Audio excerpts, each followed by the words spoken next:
What if everything you believe about reality is a carefully crafted illusion? What if your memories, your sense of self, even the passage of time itself, were nothing more than fragile tricks of the mind or shadows cast by deeper truths? For centuries, philosophers and scientists have proposed theories so bizarre, so unsettling, that they shake the very foundation of what it means to exist. These aren't wild conspiracies or science fiction fantasies. Many of them come straight from respected thinkers, backed by logic, mathematics, and even physics. In the next moments, you'll be led into a labyrinth of ideas that question whether you're real, whether your choices matter, and whether the universe itself is a deception. Some of these theories may feel liberating, others may feel terrifying, but all of them will force you to pause and wonder, if everything I know might be false, then what, if anything, can I truly hold on to? So prepare yourself. What you're about to hear may not just bend your mind. It may change the way you see your life, your relationships, and your place in the cosmos forever. Theory number 1, the simulation hypothesis. Let's start with something that's become increasingly popular in recent years, thanks partly to Elon Musk and movies like The Matrix. The simulation hypothesis suggests that what we perceive as reality is actually an artificial simulation, probably running on some advanced computer system created by a more technologically sophisticated civilization. But here's where it gets really wild. This isn't just some random speculation. The philosopher Nick Bostrom laid out a rigorous logical argument in 2003 that shows at least one of these 3 propositions must be true. First, advanced civilizations almost never develop the technology to run detailed simulations of their ancestors. Second, advanced civilizations that develop this technology choose not to run many such simulations. Or third, we are almost certainly living in a computer simulation. Think about it this way. If civilizations can develop to the point where they have enormous computational power, they might run millions or billions of simulations of their ancestors to study history, for entertainment, or for research. If that's the case, then for every one real person in base reality, there would be millions of simulated people. Statistically speaking, you're much more likely to be one of the simulated beings than one of the real ones. The evidence around us becomes eerily suggestive when viewed through this lens. Why does quantum mechanics seem to work like a computer program, with reality only rendering details when observed? In quantum physics, particles exist in multiple states until measured, almost like a computer simulation saving processing power by not calculating unnecessary details. Why do we find mathematical relationships underlying everything in physics, as if reality runs on code? The entire universe seems to follow precise mathematical rules, just like a sophisticated program. Why does the universe seem to have pixel-like smallest units of space and time, similar to how computer simulations work? Physicists have discovered that space and time aren't infinitely divisible. There's something called the Planck length, below which the very concept of space breaks down. This looks suspiciously like the resolution limit of a cosmic computer screen. Some physicists have even proposed experiments to test this hypothesis. They suggest looking for glitches in the fabric of space-time, or finding the computational limits of our universe. If reality has a maximum resolution or processing speed, that might indicate we're in a simulation. Researchers have looked for things like pixelation in cosmic background radiation, or irregularities that might reveal the underlying computational grid. But here's the truly disturbing part. If we are in a simulation, what does that mean for our lives, our relationships, our achievements? Are our emotions and experiences real if they're just patterns of information?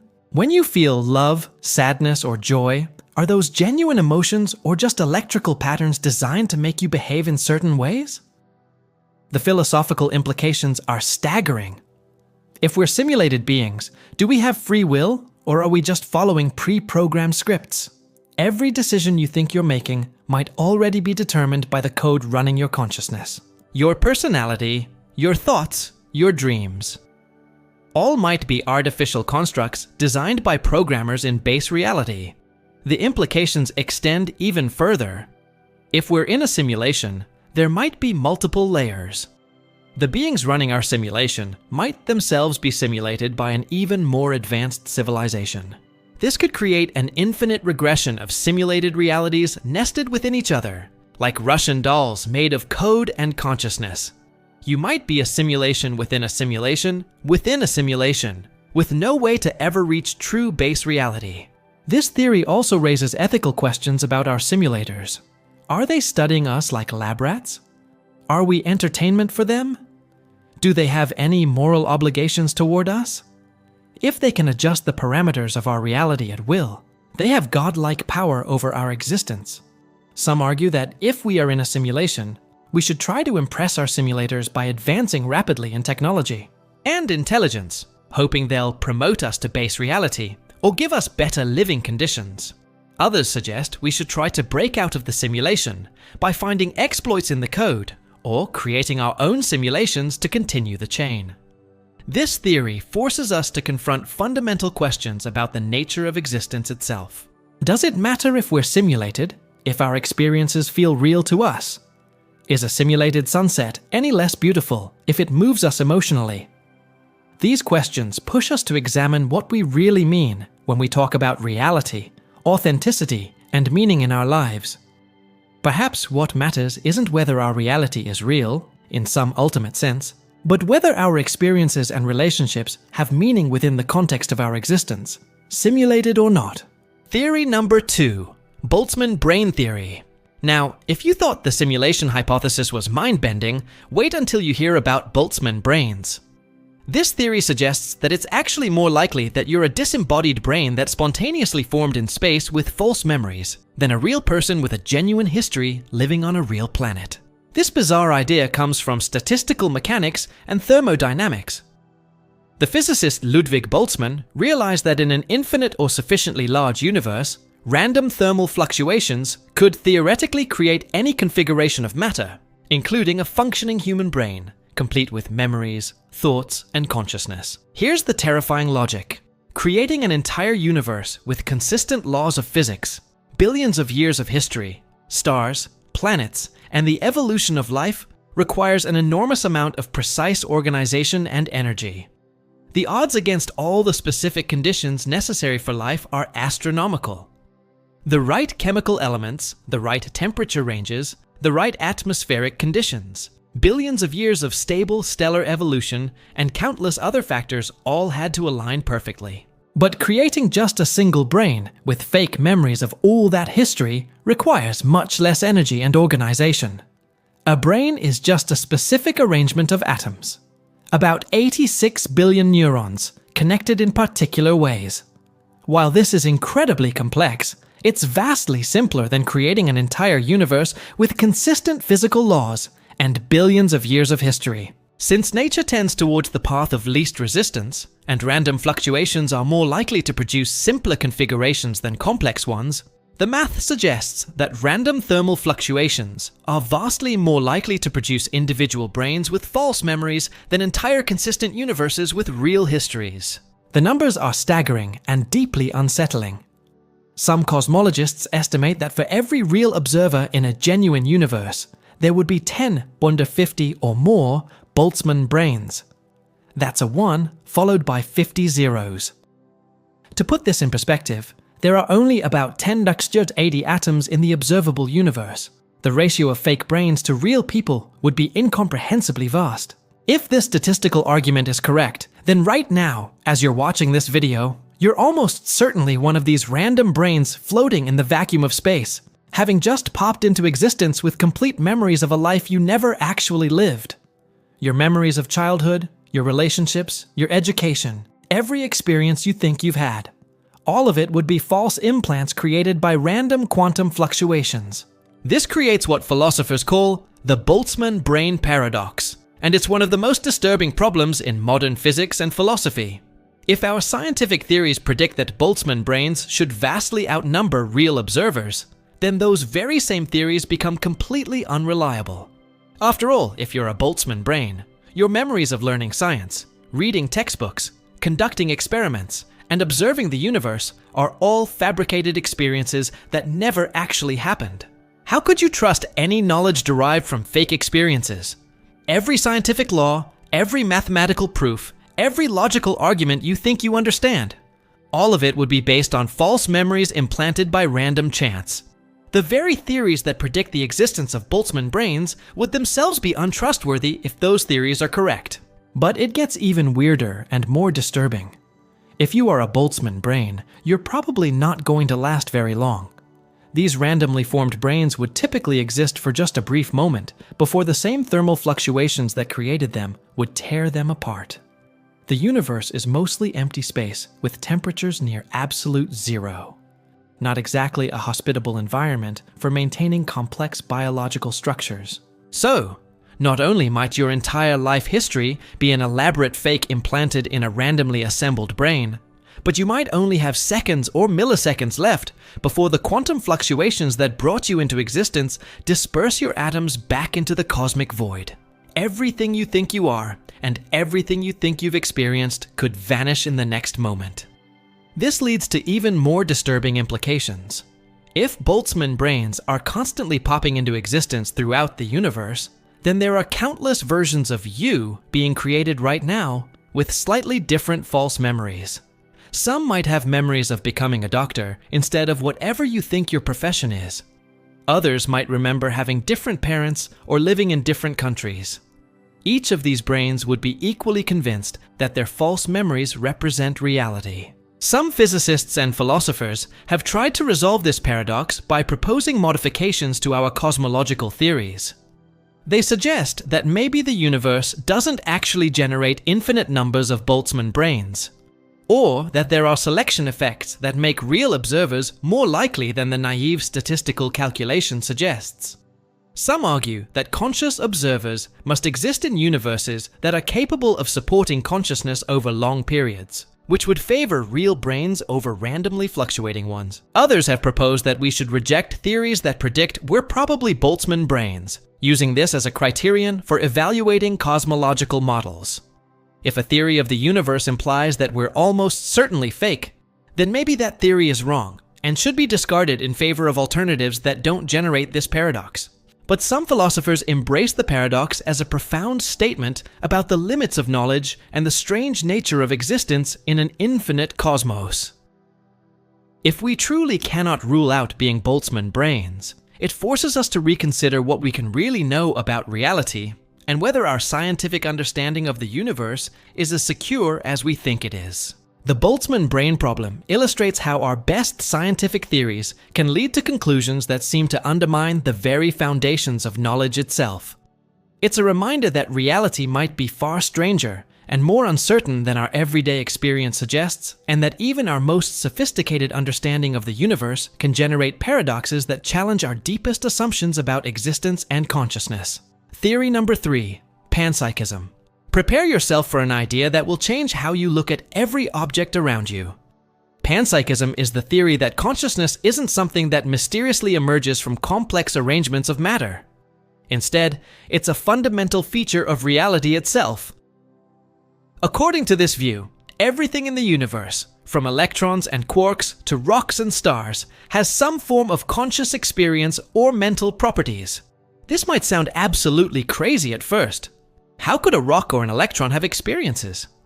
But panpsychism has been seriously defended by philosophers and scientists for centuries, and it's experiencing a remarkable revival in contemporary philosophy of mind. The reason is simple. Panpsychism might actually solve one of the deepest mysteries in all of science: the hard problem of consciousness. Here's the problem that's been driving philosophers and neuroscientists crazy for decades. We can explain many aspects of the mind in terms of brain function. We can show how the brain processes information, stores memories, makes decisions, and controls behavior. But there's one thing that seems completely mysterious: subjective conscious experience itself. Why is there something it's like to see red, feel pain, or taste chocolate? Why aren't we just unconscious robots processing information without any inner experience? Traditional materialist approaches to consciousness face what philosophers call the explanatory gap. Even if we can map every neuron in the brain and understand every chemical reaction, it's still mysterious why all that physical activity should give rise to subjective experience. How does the firing of neurons create the feeling of seeing a sunset or the experience of falling in love? Panpsychism offers a radical solution. Consciousness doesn't emerge from complex arrangements of unconscious matter because there is no unconscious matter. Instead, consciousness is a basic feature of reality, like mass or electric charge. Just as we don't ask how particles create mass, mass is simply a fundamental property they have. Panpsychists argue we shouldn't ask how brains create consciousness. Consciousness is already there in the basic building blocks of reality. But this doesn't mean that electrons and quarks have rich inner lives like humans do. Panpsychists typically argue for what they call micropsychism. The idea that fundamental particles have extremely simple forms of experience, perhaps just basic responsiveness to their environment, or primitive forms of feeling, their interactions with other particles. Human consciousness would then arise through what panpsychists call combination. Just as individual pixels combine to create complex images on a screen, or individual notes combine to create beautiful symphonies, individual micro-experiences in particles would combine in specific ways to create the rich, unified conscious experience you have right now. This leads to some mind-bending implications. The rock sitting on your desk wouldn't have unified consciousness like you do, because its particles aren't organized in the right way for their micro-experiences to combine into a single stream of awareness. But each individual particle in that rock would have its own tiny spark of experience, feeling its interactions with neighboring particles in some extremely simple way.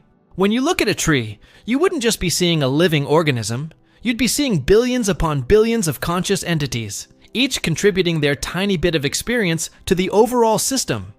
The tree itself might have some form of unified plant consciousness, different from human consciousness, but real nonetheless. This extends to your own body in fascinating ways. Your brain contains roughly 86 billion neurons, each made of countless particles. According to panpsychism, each of those particles has its own micro-experience. Your unified consciousness emerges from the incredibly complex combination and integration of all those tiny conscious moments. You're not just a single conscious being. You're a harmony of billions of micro-conscious entities working together. The theory also suggests that consciousness comes in degrees and forms we can barely imagine. Perhaps your smartphone has some minimal form of unified experience when it's processing information. Maybe your car has fleeting moments of consciousness when its systems integrate information from multiple sensors. The internet itself might be developing some form of distributed consciousness as it becomes more interconnected and complex. Some versions of panpsychism suggest that consciousness is more like a field, similar to electromagnetic fields in physics. Just as electromagnetic fields permeate space and can be stronger or weaker in different locations, consciousness fields might permeate reality, becoming more concentrated and organized in complex systems like brains. This has profound implications for how we think about ethics and our relationship with the natural world. If everything has some form of conscious experience, then we might have moral obligations not just to humans and animals, but potentially to plants, ecosystems, and even geological formations. Environmental destruction wouldn't just be harming unconscious resources. It would be causing suffering to conscious entities. The theory also suggests that death might not be the complete annihilation of consciousness that we typically imagine. While your unified human consciousness might end when your brain stops functioning, all the micro-conscious entities that make up your body would continue existing in new forms, eventually becoming parts of other conscious systems. Critics of panpsychism argue that it doesn't really solve the hard problem of consciousness. It just pushes the mystery down to a more fundamental level. They ask, why should particles have conscious experiences rather than being purely physical? How exactly do micro-experiences combine into unified consciousness? And how can we ever test or verify such claims? But supporters argue that panpsychism is actually more scientifically respectable than alternatives, because it doesn't require consciousness to mysteriously emerge from unconscious matter. Instead, it treats consciousness as a fundamental feature of reality, like the forces and particles studied by physics. Whether or not panpsychism is true, it forces us to question our assumptions about mind and matter. and it opens up incredible possibilities for how consciousness might be distributed throughout the universe. In a panpsychist reality, you're never truly alone. You're surrounded by countless forms of conscious experience, from the simplest particles to the most complex systems, all participating in the grand symphony of cosmic consciousness. Theory number 4. Open individualism. Get ready for a theory that will completely shatter your sense of personal identity. Open individualism, developed by philosophers like Daniel Kolak, proposes that there is ultimately only one consciousness in the entire universe, and that all apparent individual minds, yours, mine, everyone who has ever lived or will live, are actually the same single consciousness experiencing itself from different perspectives. This isn't just some mystical or religious claim. It's a serious philosophical position based on rigorous analysis of personal identity, consciousness, and the nature of subjective experience. According to open individualism, the feeling that you are a separate, distinct conscious being is a fundamental illusion. There is no real boundary between your consciousness and mine. We are literally the same conscious entity having different experiences. Think about this carefully. Right now, you feel like you have a unique, private inner life that's completely separate from everyone else's consciousness. You can't directly access other people's thoughts and feelings, and they can't access yours. This creates a powerful sense that your consciousness is fundamentally your own, locked inside your individual brain. But open individualists argue that this apparent separation is just a limitation of how consciousness manifests in individual brains, not a reflection of consciousness itself. Consider an analogy. Imagine a single light shining through many different colored filters. Each filter creates a different colored projection on a wall, and from the perspective of someone only seeing one projection, it might seem like there are multiple different lights. But there's actually just one light creating all the different colored experiences. Similarly, there might be just one universal consciousness manifesting through billions of different brains, creating the illusion that each brain contains a separate conscious being. Your thoughts, feelings, and experiences are real, but the you that seems to be having them is the same you that's having everyone else's experiences too. This leads to some absolutely mind-bending implications. Everyone you've ever met, everyone you've ever loved or hated, every historical figure, every future person who will ever exist, they're all you, experiencing life from different vantage points. Hitler and Gandhi, your best friend and your worst enemy, Einstein and your next-door neighbor. All the same consciousness having radically different experiences. When you feel empathy for someone else's suffering, you're literally feeling compassion for yourself in another form. When you love another person, you're experiencing the deepest possible form of self-love. When you hate someone, you're hating yourself. Every act of kindness is self-care, and every act of cruelty is self-harm. The theory suggests that birth and death aren't really beginnings and endings. They're more like shifting perspectives of the same eternal consciousness. When someone dies, that particular perspective of universal consciousness ends, but the consciousness itself continues in all its other manifestations. When someone is born, it's like the universal consciousness opening a new window of experience. This means that, in a very real sense, you have lived every human life that has ever existed, and you will live every human life that ever will exist. You were Napoleon Bonaparte, you were Joan of Arc, you were every slave and every slave owner, every victim and every perpetrator throughout history. You just don't remember those other experiences from your current perspective, just as you don't remember being a baby, even though that was also you.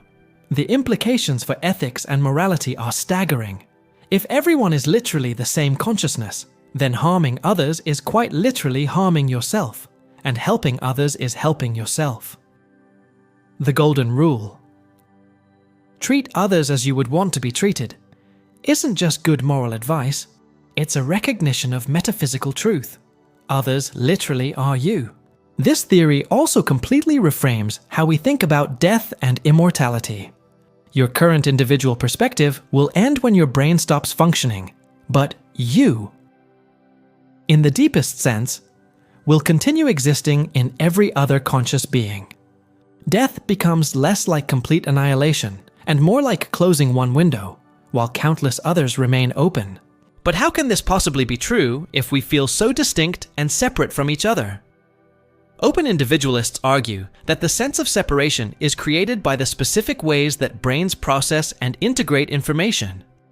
Each brain creates a bounded, unified experience that feels separate from other experiences.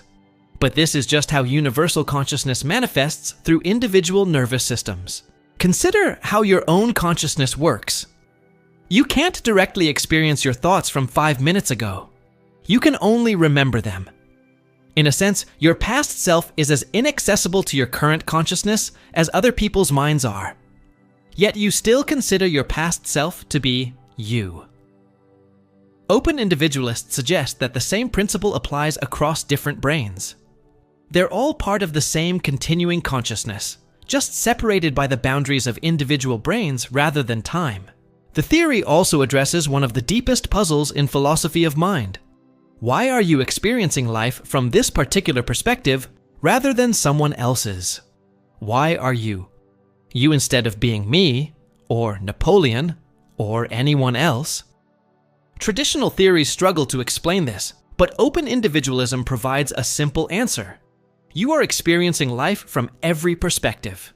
You just happen to be attending to this particular one right now. Critics argue that open individualism conflicts with our most basic intuitions about personal identity and individual responsibility. If everyone is the same consciousness, how can we hold people accountable for their actions? Why do we care more about our own futures than other people's futures? Open individualists respond that these intuitions and behaviors are natural results of how consciousness manifests through individual brains, but they don't reflect the deeper metaphysical truth.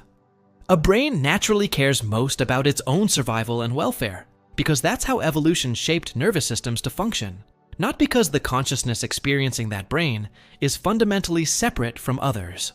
Whether or not open individualism is true, it offers a radical perspective on existence that challenges our deepest assumptions about identity, morality, and meaning. If we truly are all one consciousness experiencing itself subjectively, then every moment of joy experienced by anyone is your joy, every act of love is your love, and every instance of beauty and wonder in the universe is your beauty and wonder. In a very real sense, you are not alone. You are everyone, everywhere, everywhen, experiencing the magnificent complexity of existence from every possible angle. Theory number 5, eternalism. Prepare to have your understanding of time completely turned upside down. Eternalism, also known as the block universe theory, proposes that our everyday experience of time as a flowing river, moving from past to present to future, is a complete illusion. According to this view, all moments in time, past, present, and future, exist equally and simultaneously. Every event that has ever happened or ever will happen is equally real and present in a 4-dimensional block of space-time. This isn't just philosophical speculation. Eternalism is strongly suggested by Einstein's theory of relativity, and it's taken seriously by many physicists and philosophers today. Einstein himself believed in eternalism, famously writing to a friend, "For us believing physicists, the distinction between past, present, and future is only a stubbornly persistent illusion." To understand eternalism, imagine the universe as a massive 4-dimensional loaf of bread. 3 dimensions represent space, and the 4th dimension represents time. Every slice of this loaf represents the entire universe at a particular moment in time. According to eternalism, every slice exists simultaneously. There's no sense in which one slice is more real or more present than any other. This means that right now, as you're watching this video, the moment of your birth, your death, every significant event in your life, and every mundane Tuesday afternoon you'll ever experience all exist with equal reality somewhere in the space-time loaf. Your wedding day, your graduation, your first heartbreak. They're all out there, frozen in time, just as real as this present moment. But here's where it gets really mind-bending. According to eternalism, there is no universal now. What we experience as the present moment is just the particular slice of space-time that our consciousness happens to be experiencing at this point. Other conscious beings might be experiencing completely different slices as their present moment. This leads to some incredible implications that challenge everything we think we know about existence and identity. First, consider what this means about change and motion. We typically think of objects as moving through space over time, but in the eternalist view, objects don't move at all. Instead, they exist as extended four-dimensional structures stretching through space-time, like frozen snakes winding through the four-dimensional block. When you see a car driving down the street, you're not actually seeing something moving. You're seeing cross-sections of a four-dimensional object that extends through space and time. The motion is just your consciousness experiencing different time slices of this extended object in sequence. This completely transforms how we think about personal identity and survival. You're not a three-dimensional being persisting through time. You're a four-dimensional being extending from your birth to your death. Every version of yourself at every moment of your life exists simultaneously. The 5-year-old you, the teenager you, the elderly you, they're all equally real parts of your four-dimensional existence. This raises profound questions about what it means to survive from one moment to the next. In our normal way of thinking, the present you will cease to exist in a moment and be replaced by a slightly older version. But according to eternalism, both versions exist permanently. You don't survive into the future. Instead, all versions of you exist timelessly. The implications for death are equally profound. When we die, we typically think of our existence as ending, but eternalism suggests that death is just the boundary of our four-dimensional existence. Every moment of your life remains permanently real, frozen in the space-time block. Death doesn't erase your existence. It simply defines where your four-dimensional self ends. This leads to a form of immortality that's different from anything in traditional religion or philosophy. You are immortal not because your consciousness continues after death, but because every moment of your consciousness exists eternally in the structure of space-time. Your first kiss, your deepest insights, your moments of greatest joy. They're all preserved forever in the four-dimensional reality. But eternalism also raises troubling questions about free will and moral responsibility. If the future already exists just as much as the past, then is everything predetermined? When you make a choice, are you actually determining what happens, or are you just discovering what was already timelessly true about your four-dimensional structure? Some philosophers argue that eternalism is compatible with free will. They suggest that your choices are real causes that help determine the structure of the space-time block, even though all moments exist simultaneously. Others argue that eternalism makes free will impossible. If your entire future already exists, then you have no genuine power to change it. The theory also has strange implications for knowledge and prediction. If future events exist just as much as past events, then there should be no fundamental difference between remembering the past and remembering the future. The fact that we can remember yesterday but not tomorrow might just be a quirk of how consciousness operates, not a reflection of any deep metaphysical difference between past and future. This connects to one of the deepest mysteries of physics. Why time seems to have a direction? Why do we age instead of getting younger? Why do eggs break but never spontaneously reassemble? Why can we remember the past but not the future? If all times exist equally, these asymmetries become puzzling features that need to be explained by the particular laws of physics and thermodynamics, not by the flow of time itself. Critics of eternalism argue that it conflicts with our most basic experiences and intuitions about time. They point out that we directly experience temporal passage, change, and the coming into being of new events. How can such a fundamental aspect of experience be a complete illusion? Eternalists respond that many aspects of our experience don't accurately reflect the underlying nature of reality. We experience the Earth as stationary and the Sun as moving, but we know the opposite is true. We experience solid objects as continuous, but we know they're mostly empty space filled with vibrating particles. Perhaps our experience of temporal flow is similarly misleading. Whether or not eternalism is true, it offers a radically different perspective on existence that challenges our deepest assumptions about time, identity, and reality itself. In an eternalist universe, every moment is eternal, every experience is permanent, and the richness of existence extends infinitely through the four-dimensional structure of space-time. You are not a fleeting spark of consciousness briefly illuminating the darkness. You are a permanent feature of the universe, your every thought and feeling preserved forever in the timeless architecture of reality. Theory number 6. Philosophical zombies. Imagine looking at your best friend, your family members, or the person sitting next to you right now.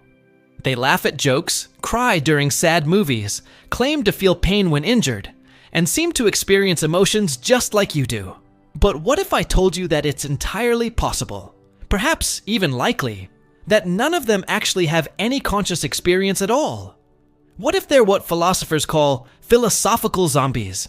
Philosophical zombies aren't the shambling undead from horror movies. They're beings that are physically and behaviorally identical to conscious humans in every possible way, but completely lack any inner subjective experience. A philosophical zombie would react to a beautiful sunset exactly like you do. They might say, "Wow, that's gorgeous," and appear moved by the sight. But there would be nothing it's like to be them.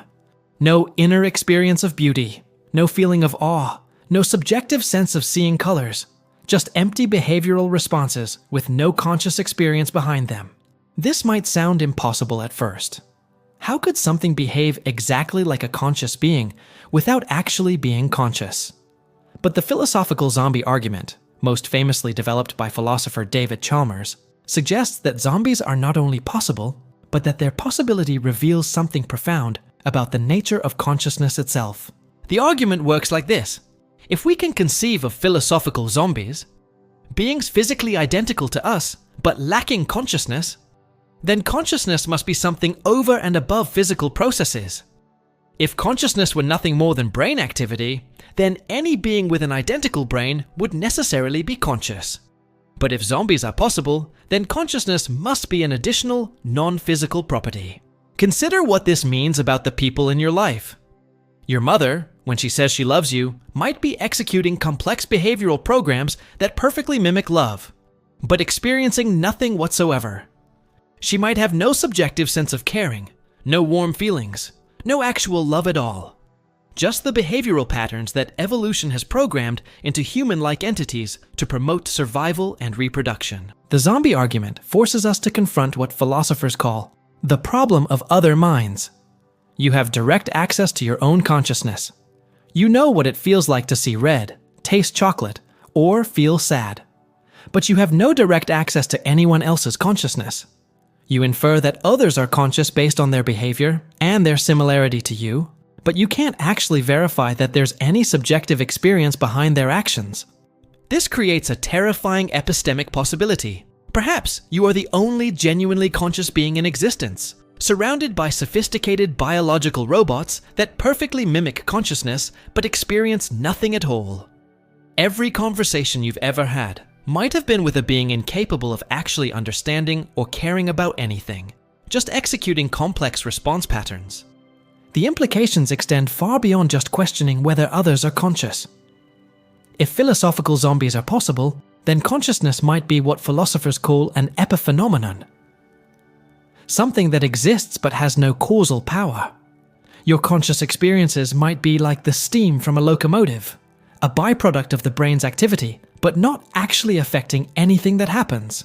This leads to the disturbing possibility that your consciousness is completely irrelevant to your behavior. When you think you're making a conscious decision, your brain might have already determined what you'll do, and your experience of deciding is just a meaningless accompaniment to processes that would happen identically in a zombie version of you. But the zombie argument gets even stranger when we consider its implications for artificial intelligence. If consciousness is separate from physical processes, then it's possible that we could create robots that behave exactly like humans, passing every test for intelligence, creativity, and emotional responsiveness. But that remain philosophical zombies with no inner experience. Conversely, it might be possible for something to be conscious without exhibiting any of the behaviors we associate with consciousness. There could be conscious beings that appear completely unresponsive, but are experiencing rich inner lives, or conscious experiences occurring in systems we would never think to consider, like certain computer programs or even simple physical processes. The zombie argument also raises profound questions about the evolution of consciousness. If consciousness doesn't affect behavior, then how could natural selection have produced it? What evolutionary advantage would subjective experience provide if it doesn't change how organisms behave? Some philosophers argue that this shows zombies are actually impossible, that consciousness must make a behavioral difference, or else it couldn't have evolved. Others propose that consciousness might be what's called a strong emergent property, something that arises from complex physical processes, but then has genuine causal powers of its own. Under this view, once consciousness emerges from sufficiently complex brain activity, it begins to influence behavior in ways that purely physical processes alone couldn't account for. The debate over philosophical zombies connects to some of the deepest questions in philosophy of mind. Are we purely physical beings, or do we have non-physical mental properties? Can science ever fully explain consciousness, or will there always be something irreducibly mysterious about subjective experience? Some philosophers argue that zombie arguments prove consciousness involves non-physical properties, supporting various forms of dualism. The view that mind and matter are fundamentally different kinds of things. Others argue that zombies are actually inconceivable when we really think carefully about what physical identity would involve, and that consciousness must be identical to certain physical processes. But perhaps the most unsettling aspect of the zombie argument is how it affects our relationships and moral thinking. If you can't be certain that others are conscious, how should this change how you treat them? Should you be less concerned about causing harm if you can't be sure others actually suffer? Or should you be more concerned, given the possibility that beings you wouldn't normally consider, like animals, AI systems, or even plants, might have rich conscious experiences you can't detect? The philosophical zombie argument doesn't just challenge our understanding of consciousness, it challenges our understanding of empathy, morality, and connection. In a world where zombies are possible, every relationship becomes both more precious and more uncertain. The people you love might be genuinely conscious beings sharing rich experiences with you, or they might be sophisticated illusions providing the appearance of connection while experiencing nothing at all. Whether or not philosophical zombies are actually possible, the argument forces us to confront the mystery of consciousness and our profound uncertainty about the inner lives of others. It reminds us that consciousness, the most intimate aspect of our existence, might also be the most isolated, leaving each of us potentially alone in our subjective experiences while surrounded by beings whose inner lives remain forever unknowable. Theory number 7. Moral nihilism. Prepare yourself for a theory that attacks the very foundation of ethics, morality, and meaning. Moral nihilism is the philosophical position that nothing is actually right or wrong, good or bad, moral or immoral. According to this view, all our moral beliefs, all our ethical systems, all our judgments about right and wrong are based on a fundamental illusion. There are no moral facts, no objective ethical truths, no real moral properties in the world at all.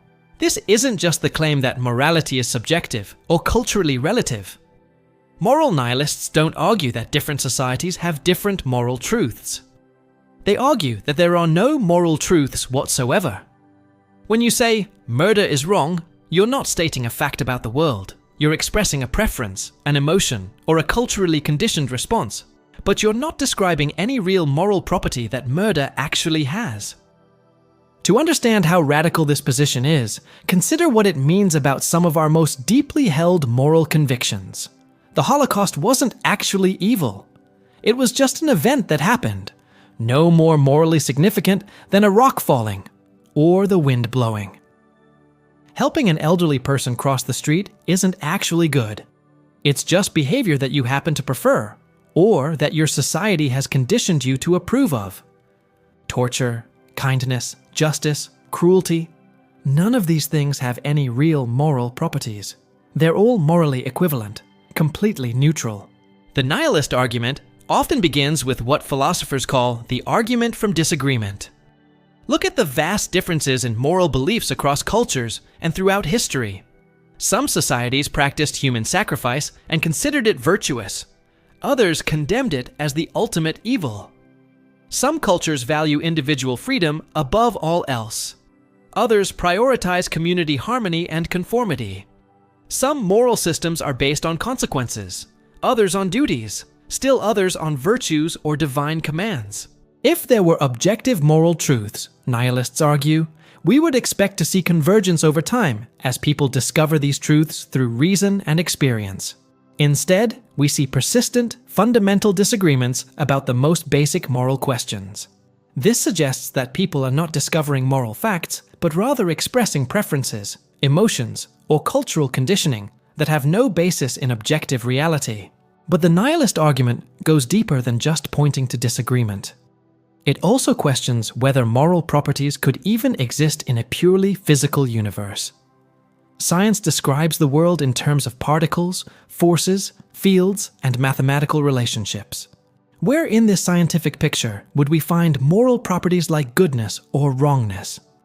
You can examine a murder in complete physical detail. Every neural firing, every muscle contraction, every molecular interaction. But you won't find the property of wrongness anywhere in that description. This connects to what philosophers call the is-ought problem, first articulated by David Hume. Facts about how the world is don't seem to logically imply conclusions about how the world ought to be.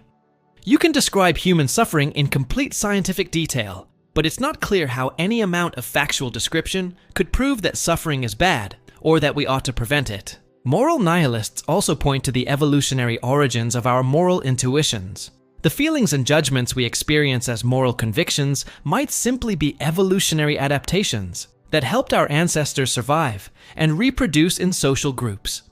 Our sense that cooperation is good and betrayal is bad might just be the result of natural selection favoring individuals who could function effectively in social environments, not evidence that these behaviors have objective moral properties. Consider how this reframes your entire moral life. Every time you felt guilt about doing something wrong, you were experiencing an emotional reaction to a non-existent property. Every time you felt pride in doing something good, you were responding to an illusion. Every moral argument you've ever had was based on a fundamental category error, like arguing about whether the number 7 is blue or whether justice weighs more than compassion. The implications for how we should live are profound and disturbing. If nothing is actually right or wrong, then any action is morally equivalent to any other. Dedicating your life to helping others is no more morally valuable than dedicating your life to causing harm. Honesty and deception, loyalty and betrayal, love and hatred, all are equally devoid of moral significance. But moral nihilism doesn't necessarily lead to the conclusion that you should become a selfish monster. Most moral nihilists distinguish between moral facts, which they deny exist, and practical reasons for action, which may still exist. You might have prudential reasons to be honest. It might lead to better outcomes for you personally. You might have social reasons to follow moral rules. They might help you maintain relationships and avoid punishment. You might have emotional reasons to be kind. It might make you feel better about yourself. Some nihilists embrace what's called moral fictionalism. They argue that even though moral facts don't exist, it might be useful to act as if they do. Just as we might find value in fictional stories, even though we know they're not true, we might find value in moral frameworks, even though we know they're not objectively correct. Others argue for error theory, the view that all moral statements are literally false because they refer to properties that don't exist, but that this doesn't necessarily undermine the practical value of moral discourse. We might continue using moral language and making moral judgments because these practices serve important social and psychological functions, even if they're not tracking objective truths. But critics of moral nihilism argue that the theory faces serious problems.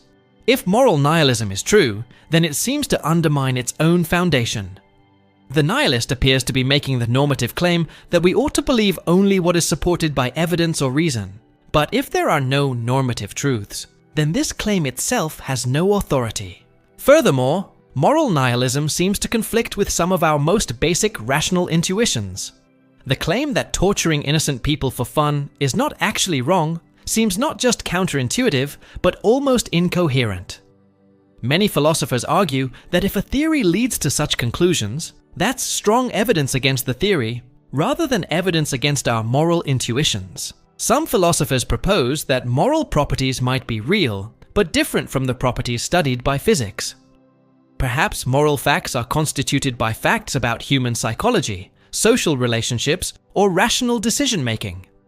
Perhaps goodness and badness are real features of the world that emerge from complex interactions between conscious beings and their environments. Others argue that moral nihilism conflates different senses of objectivity. Even if moral facts aren't objective in the same way that physical facts are objective, they might still be objective in other important senses. Stable, discoverable through reason, universal across rational agents, or grounded in the nature of consciousness and social relationships.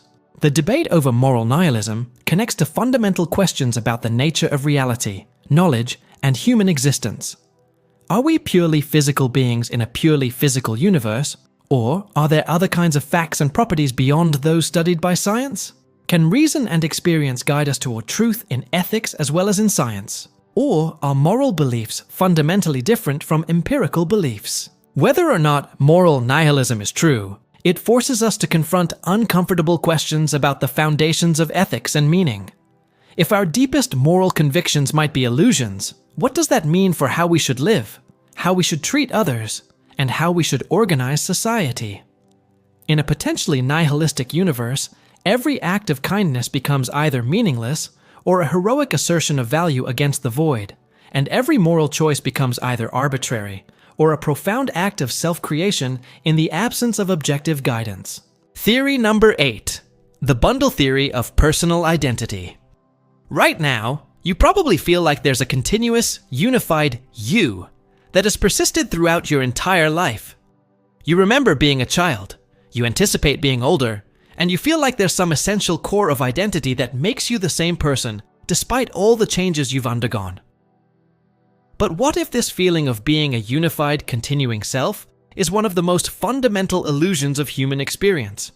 What if there is no you at all? You. The bundle theory, most famously articulated by the philosopher David Hume, suggests that what we call the self, or personal identity, is nothing more than a collection, or bundle of perceptions, experiences, thoughts, and sensations, with no underlying substance or continuous identity connecting them together. According to this view, you are not a thing that has experiences. You are just the experiences themselves, loosely connected by memory and causation, but lacking any essential, continuous core. To understand how radical this theory is, think about what you consider to make you you. Is it your memories, your personality, your body, your consciousness? Hume argued that when he introspected carefully, he could never find any underlying self that was having his experiences. Instead, he found only a stream of perceptions, thoughts, sensations, emotions, memories, arising and passing away without any permanent observer. When you experience the taste of chocolate, bundle theory suggests there isn't a you that tastes the chocolate. There's just the experience of chocolate tasting occurring. When you remember your childhood, there isn't a you that remembers. There's just the experience of remembering occurring. When you feel sad, there isn't a you that feels sad. There's just the experience of sadness arising in the stream of consciousness. This completely transforms how we understand personal continuity over time. You probably think you're the same person you were 5 years ago. Even though your body has changed, your thoughts are different, and many of your memories have faded or altered. But bundle theory suggests that the 5 years ago person and the current person are just different collections of experiences connected by causal relationships and overlapping memories, not by any identical underlying self. Consider what this means about your relationship to your past and future. The embarrassing thing you did in high school wasn't done by you. It was done by a different bundle of experiences that happened to be causally connected to your current bundle. The achievements you're proud of weren't accomplished by you. They were accomplished by previous bundles that you now remember and identify with, but that were no more essentially you than any other person's experiences. Your plans for the future aren't really your plans. They're just intentions arising in the current bundle that will influence future bundles, but those future bundles won't be you in any essential sense.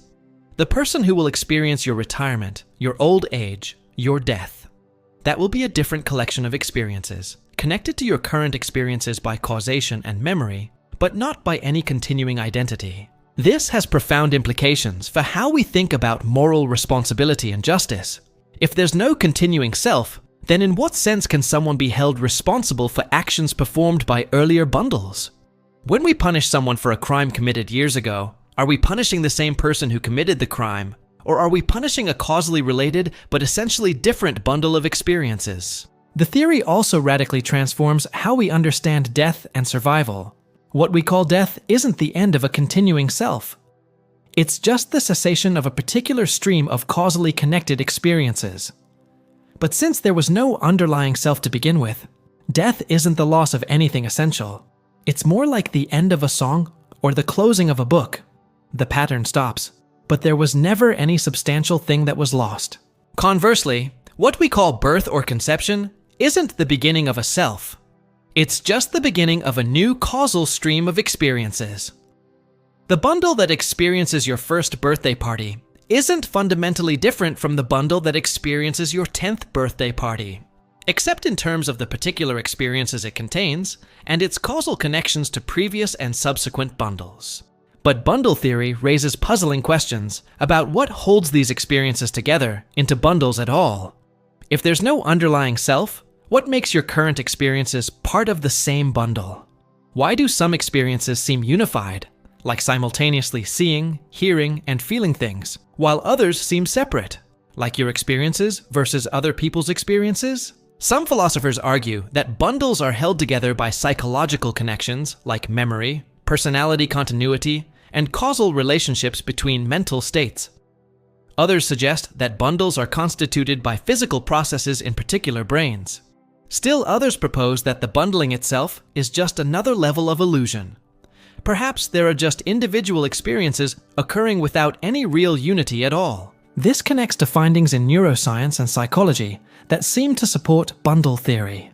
Research on split brain patients, multiple personality disorder, and various forms of brain damage suggests that our sense of unified selfhood can be disrupted, divided, or altered in ways that suggest it's not as fundamental as we typically assume.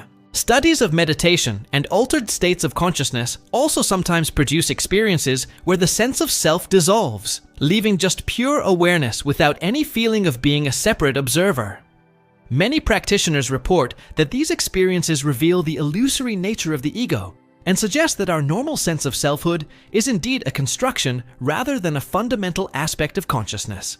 The bundle theory also has implications for how we understand personal growth and change.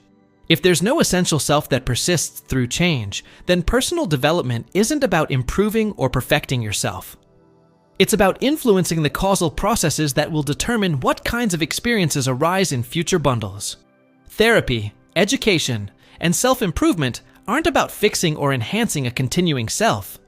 They're about changing the patterns that generate experiences. But critics of bundle theory argue that it faces serious problems. How can memories connect experiences across time if there's no continuing self to be the subject of those memories? How can we make sense of personal responsibility, promising, or planning if there's no continuing person to be responsible, to keep promises, or to execute plans? Furthermore, the very fact that we can articulate and discuss bundle theory seems to presuppose some kind of continuing self that can think through arguments, remember premises, and draw conclusions. If we're just bundles of experiences, how can there be coherent thought processes that extend across time? Some philosophers propose compromise positions. Perhaps they're ourselves, but they're not substantial things. Instead, they're patterns or processes that emerge from the organization of experiences. Perhaps personal identity isn't all or nothing, but comes in degrees, so that you're more identical to your recent past self than to your childhood self. But both relationships involve some real continuity. Others argue that bundle theory confuses epistemological claims, what we can introspectively discover about ourselves, with metaphysical claims, what selves actually are. Just because Hume couldn't find an underlying self through introspection doesn't mean no such self exists. It might simply be that selves aren't the kinds of things that can be directly observed through inner awareness. Whether or not bundle theory is correct, it challenges us to examine our most basic assumptions about personal identity and existence. If the self is indeed a construction, rather than a fundamental reality, it opens up new possibilities for understanding consciousness, mortality, and our relationships with others. In a bundle-theoretic world, the boundaries between persons become much more fluid, and questions of identity, responsibility, and survival take on entirely new meanings. The theory suggests that what we take to be the most certain aspect of our existence, our own continuing selfhood, might be one of the deepest illusions of human experience. Whether this is liberating or terrifying depends partly on how we choose to respond to the possibility that we might not exist in the way we think we do. Theory number 9. Radical skepticism. What if I told you that everything you think you know, from basic mathematical truths to the existence of the external world to the evidence of your own senses, might be completely wrong, and furthermore, that there's no way to prove otherwise? Welcome to radical skepticism, one of the most unsettling and persistent problems in all of philosophy. Radical skepticism isn't just the claim that some of our beliefs might be false or that knowledge is difficult to achieve. It's the much more disturbing claim that genuine knowledge might be impossible altogether. According to radical skeptics, no matter how certain you feel about anything, no matter how much evidence you think you have, you can never actually know whether your beliefs are true. The skeptical challenge has ancient roots, but it receives its most powerful modern formulation in René Descartes' Meditations on First Philosophy. Descartes imagined an evil demon with the power to deceive him about everything, making him believe in an external world that doesn't exist, giving him false sensory experiences, and even deceiving him about mathematics and logic. In such a scenario, all of his beliefs could be false, even though they seem perfectly reasonable and well supported. But you don't need to believe in evil demons to appreciate the force of skeptical arguments. Consider some more modern versions. What if you're a brain in a vat, hooked up to electrodes that stimulate your neurons to create the illusion of normal experience? What if you're in a detailed simulation like The Matrix? What if you're dreaming right now, and will wake up to discover that your entire remembered life is a fabrication? The disturbing thing about these scenarios is that they seem to be logically possible, and if they were true, you would have no way of detecting that they were true. Your experiences would be identical, whether you're a normal person in a real world or a brain in a vat being fed false experiences.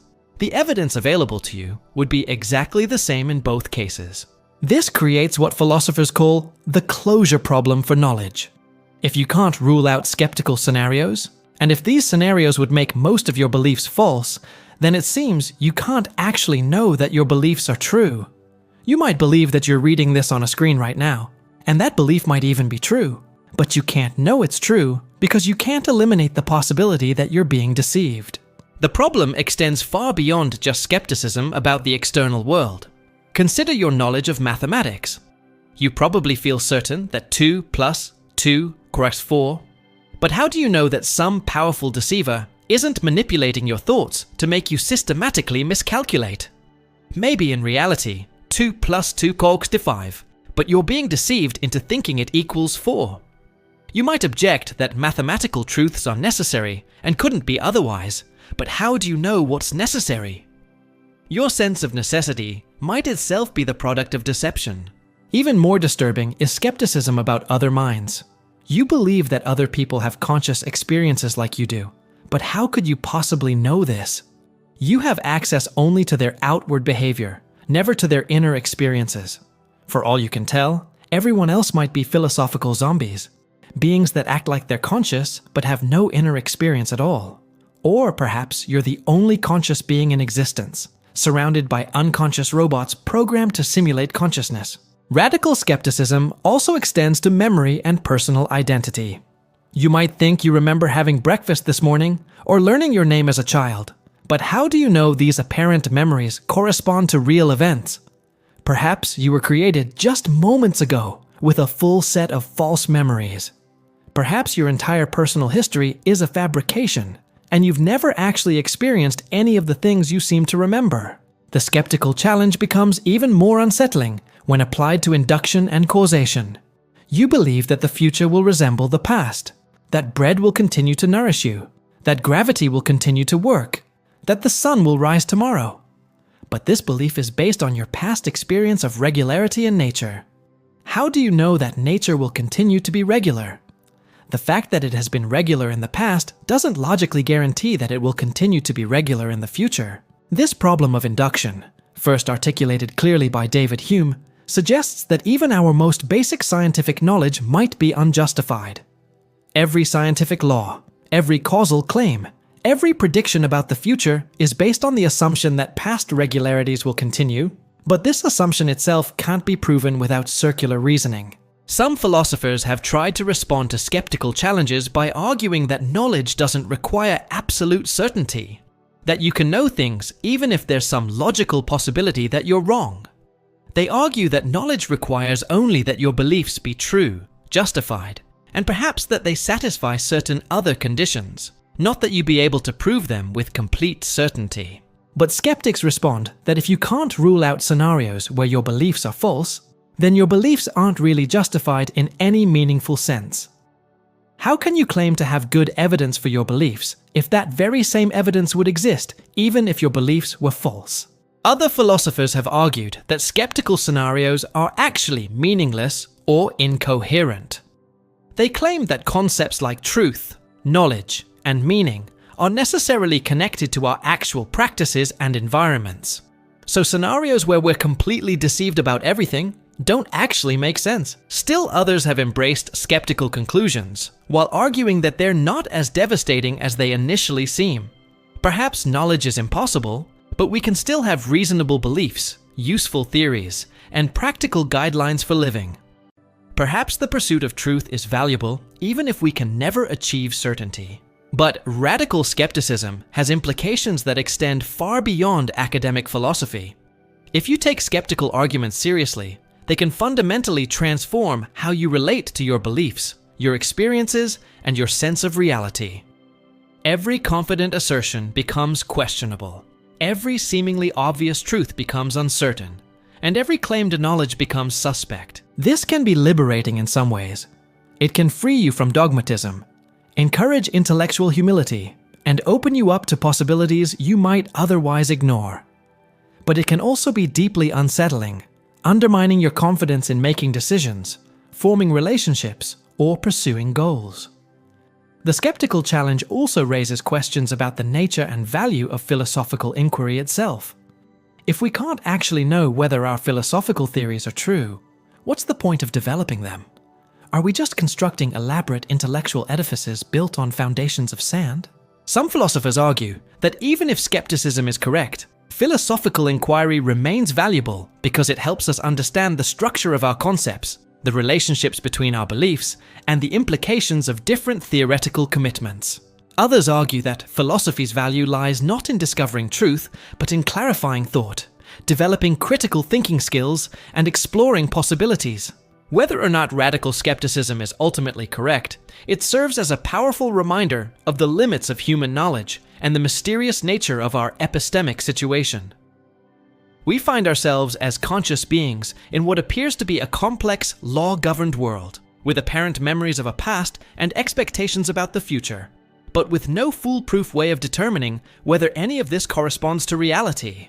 In the face of such uncertainty, every claim to knowledge becomes an act of intellectual courage, or perhaps intellectual recklessness. Every confident belief becomes a leap of faith, and every assertion of truth becomes a statement of hope rather than certainty. Radical skepticism doesn't just challenge what we think we know. It challenges the very possibility of moving beyond doubt to genuine knowledge. Theory number 10. Antinatalism. Prepare yourself for what might be the most controversial and emotionally challenging theory we'll explore. Antinatalism. This philosophical position, most prominently defended by philosopher David Benatar, argues that it is morally wrong to bring new people into existence. According to antinatalists, having children is not a beautiful expression of love and hope. It's a harmful act that inflicts suffering on beings who never consented to exist. This isn't just the claim that some people shouldn't have children under certain circumstances, or that overpopulation is a problem. Antinatalism makes the much more radical claim that it would be better if humans stopped reproducing entirely, and allowed our species to gradually go extinct through voluntary childlessness. The core argument behind antinatalism rests on what Benatar calls the asymmetry between pleasure and pain. The argument works like this. For any person who exists, both their suffering and their happiness matter morally. Their suffering is bad, and their happiness is good. But for people who don't exist, there's a crucial asymmetry. The absence of suffering is good, even if there's no one to enjoy this good. But the absence of happiness is not bad, since there's no one who is deprived of this happiness. This means that creating a new person inevitably creates the possibility of suffering, which is bad, but doesn't actually create anything good by creating the possibility of happiness, since the absence of happiness isn't bad when no one exists to be deprived of it. Therefore, bringing someone into existence always creates a net harm. Think about what this means for every child who has ever been born. Every moment of pain, sadness, anxiety, fear, frustration, boredom, disappointment, and suffering that person experiences throughout their life is a harm that was inflicted on them by the decision to bring them into existence. They never chose to exist, never consented to the possibility of suffering, and were forced into a situation where harm was inevitable. Antinatalists point out that life contains unavoidable suffering. Everyone who exists will experience physical pain, emotional distress, disappointment, loss, aging, illness, and ultimately death. Many will experience severe suffering. Poverty, disease, violence, mental illness, bereavement, and other forms of hardship. Even those who live relatively privileged lives will still experience significant suffering simply by virtue of being conscious beings in a world that contains pain. But the argument goes deeper than just pointing to the existence of suffering. Antinatalists argue that even if someone's life contains more pleasure than pain overall, bringing them into existence still causes harm because it imposes risks and burdens they never chose to take on. Creating a new person is like signing someone up for a dangerous experiment without their consent. Even if the experiment turns out well, the act of imposing it was wrong. Consider the situation from the perspective of a potential child. Before they exist, they have no interests, no desires, no preferences about whether to exist. They can't consent to being brought into existence because there's no they to give consent. This means that every act of procreation imposes existence on someone who never asked for it. Once they exist, they may be glad to be alive, but this doesn't retroactively justify the decision to create them. Imagine if I drugged someone and took them on a vacation they enjoyed. The fact that they ended up having a good time doesn't justify my initial act of drugging them without consent. Similarly, the fact that someone ends up enjoying life doesn't justify the initial imposition of existence. Antinatalists also point to what they see as cognitive biases that make existing people overestimate the value of life. We tend to rationalize our situation, focus on positive aspects of life while minimizing negative ones, and develop strong psychological attachments to continued existence even when our lives involve significant suffering. These biases may make existing people unreliable judges of whether life is worth living. Furthermore, antinatalists argue that we systematically underestimate the amount of suffering in the world.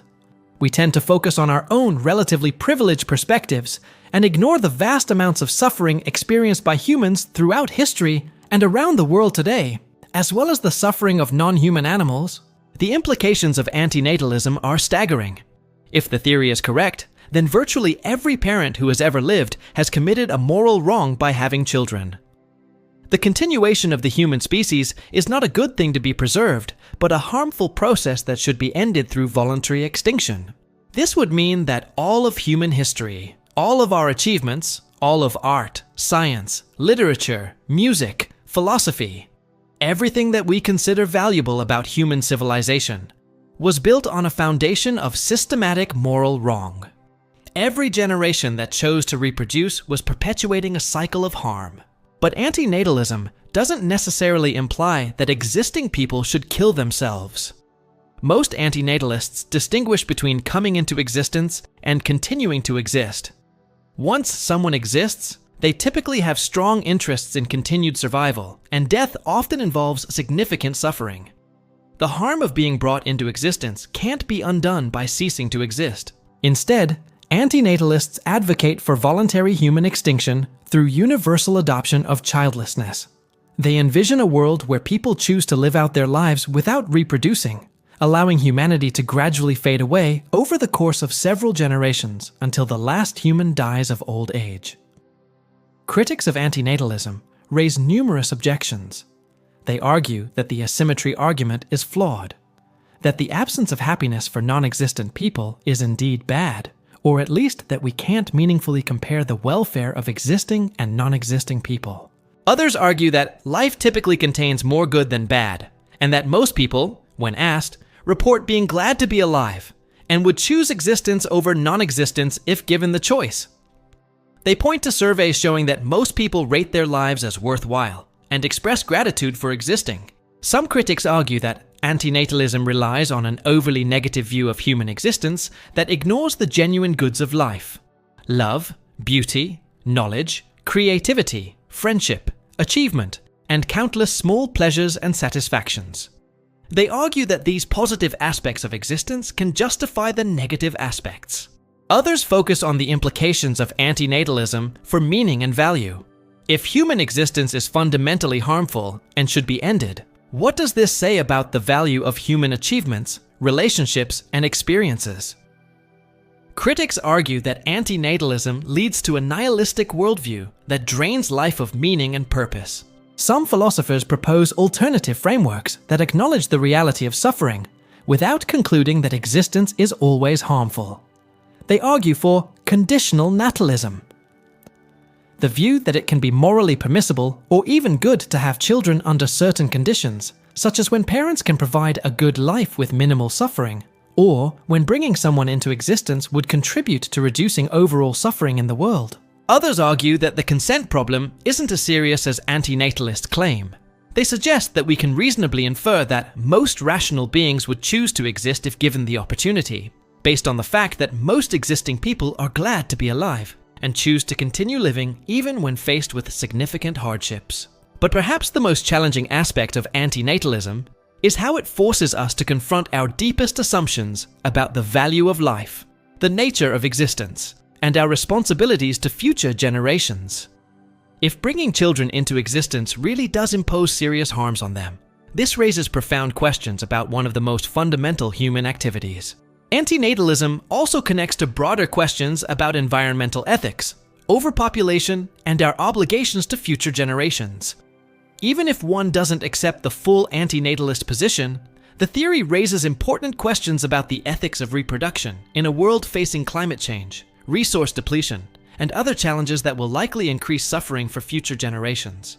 The theory forces parents and potential parents to confront uncomfortable questions.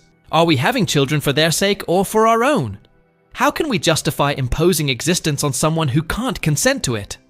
What level of suffering in life is acceptable to impose on another being? How confident can we be that our children will be glad to have been born?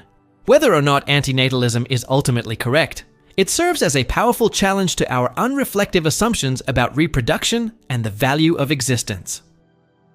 In a world where having children is typically seen as natural, desirable, and morally neutral or positive, antinatalism forces us to consider the possibility that one of our most basic and cherished activities might actually be a form of harm. The theory doesn't necessarily lead to despair or nihilism. Some antinatalists argue that recognizing the harm of existence can lead to greater compassion for all sentient beings and a stronger commitment to reducing suffering in the world.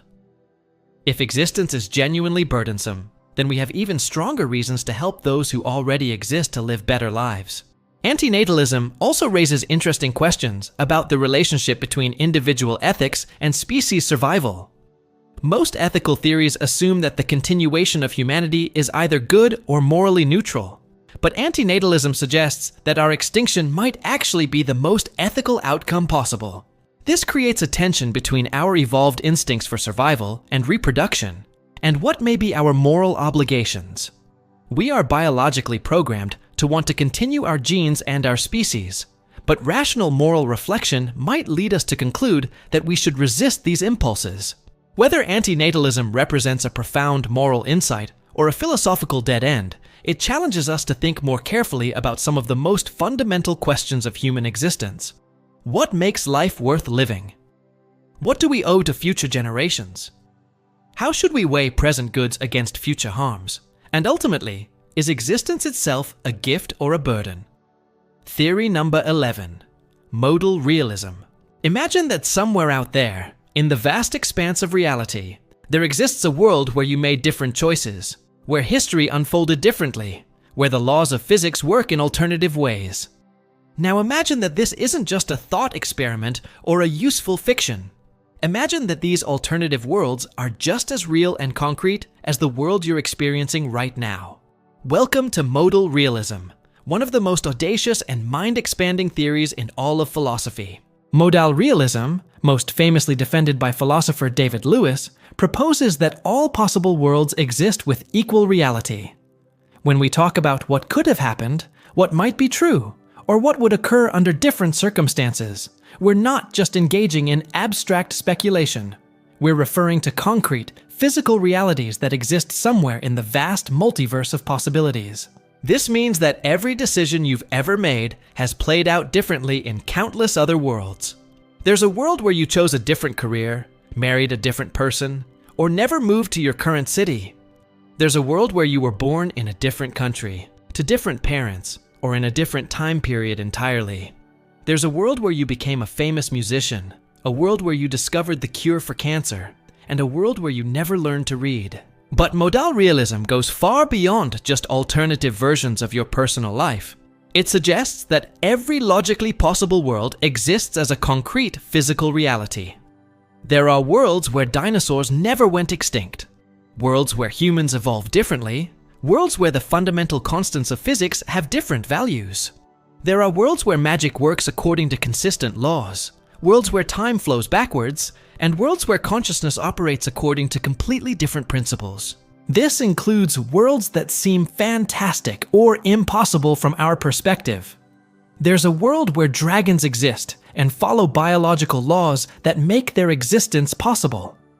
There's a world where people can fly through some unknown physical mechanism. There's a world where death is reversible through natural processes. Every coherent fictional universe, from Middle-earth to the Star Wars galaxy to the Harry Potter wizarding world, corresponds to some genuinely existing reality in the vast space of possible worlds. The implications of this theory are absolutely staggering. Every character you've ever read about in literature, every protagonist from every movie, every figure from mythology and folklore, they all exist as real, flesh and blood beings living their lives in worlds that are just as concrete and substantial as our own. Harry Potter isn't a fictional character. He's a real person living in a real world that happens to have different physical laws than ours. More unsettling still, this means that every possible version of yourself exists. There are infinitely many copies of you living infinitely many different lives across the multiverse of possible worlds. Some of these versions of you are very similar to the current you. Perhaps they're reading a slightly different version of this script in a world where one word was changed. Others are radically different. Perhaps they're evil tyrants, or saints, or beings with completely different personalities and values. This raises profound questions about personal identity and what makes you uniquely you. If there are countless copies of you across possible worlds, what makes this particular version special? Are you all equally real? Do you have any special connection to the other versions of yourself? Or are they essentially different people who just happen to share your origin point? Modal realism also has disturbing implications for ethics and meaning. If every possible world exists, then every possible good deed and every possible atrocity is being carried out somewhere in reality. Every act of kindness you perform is balanced by some version of you committing acts of cruelty in other worlds. Every problem you solve is unsolved in other worlds. Every life you save is lost elsewhere. This seems to drain individual actions of moral significance. If everything that can happen does happen, then your choices don't seem to matter in any ultimate sense. Whether you choose to help someone or harm them, both actions are being performed by versions of you across the multiverse. The total amount of good and evil in reality remains constant regardless of what you do. But Lewis argued that this doesn't actually undermine morality. He suggested that even if other versions of you are performing different actions, this version of you, the one making choices in this world, still has moral obligations to the people in this world. The fact that there are worlds where you're evil doesn't excuse evil actions in this world, any more than the existence of fictional villains excuses real-world cruelty.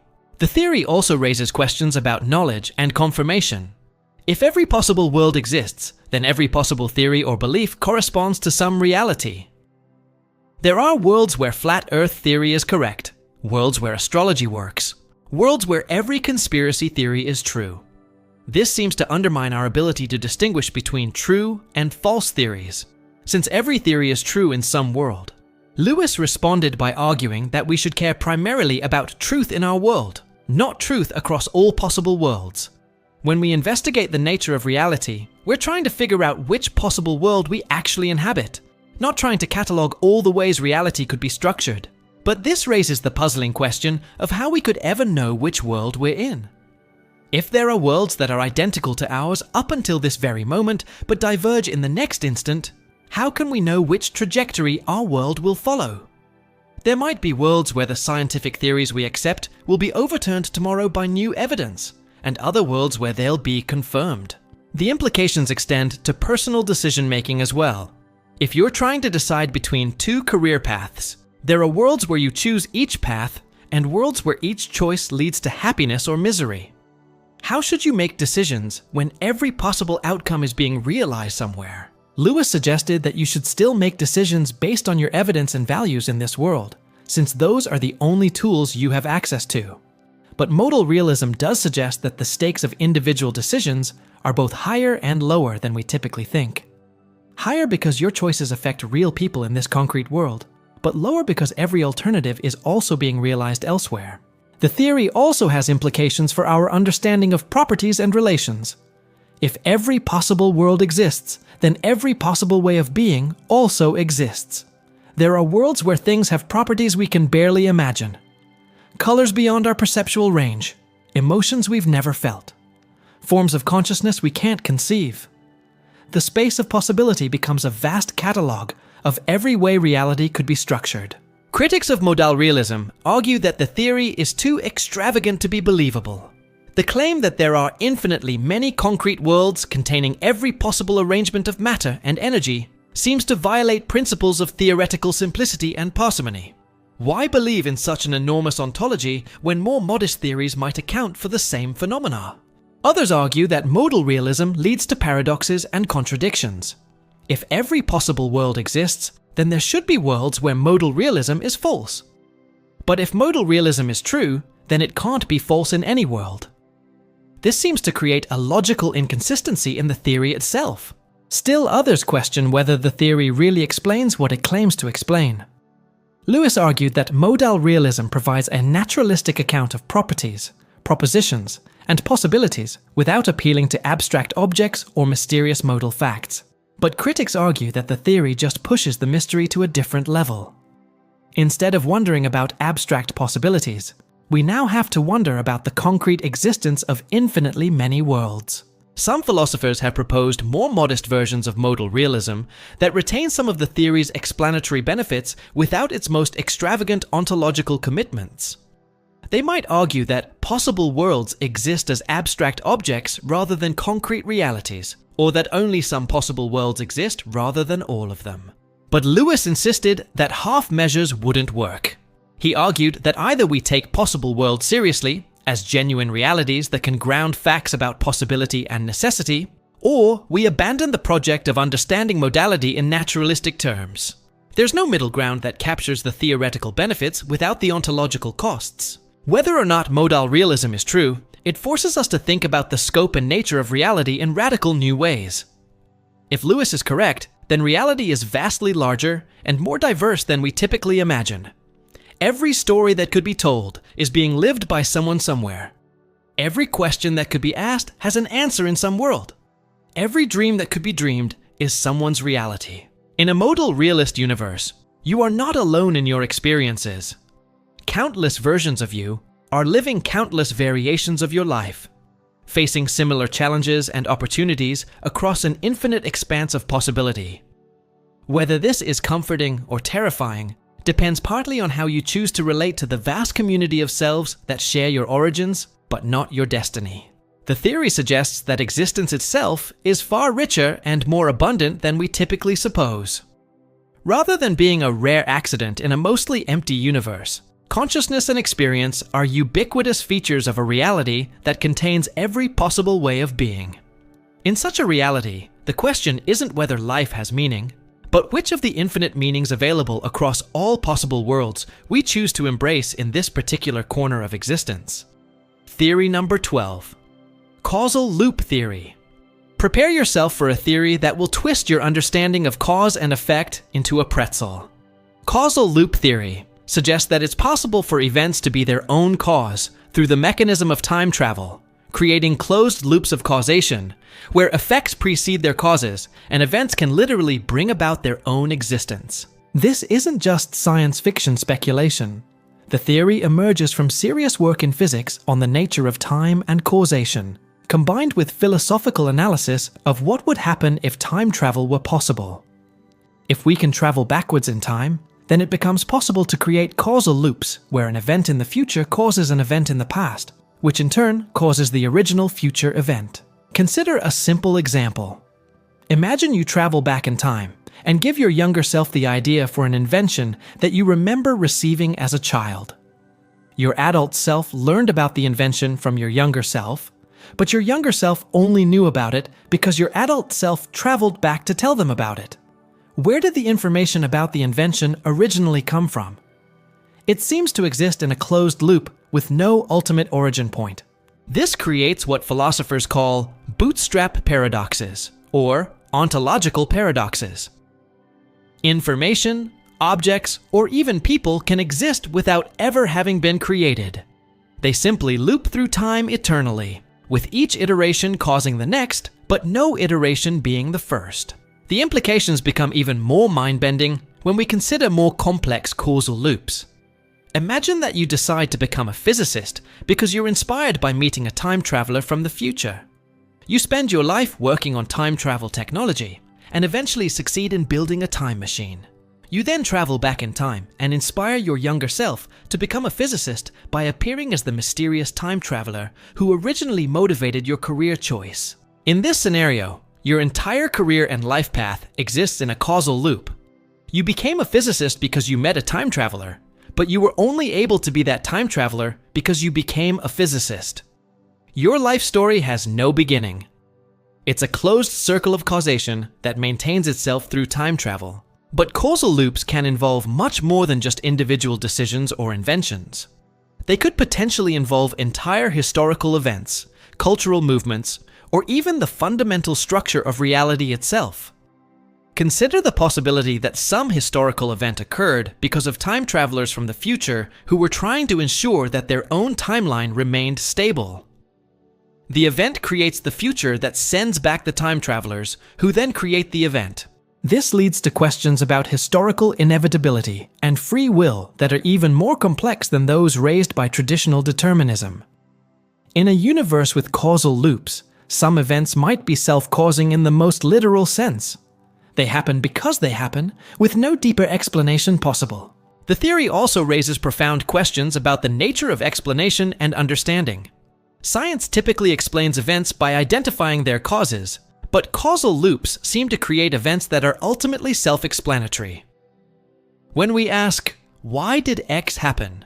The answer might simply be, because X happened, with the loop of causation providing its own justification.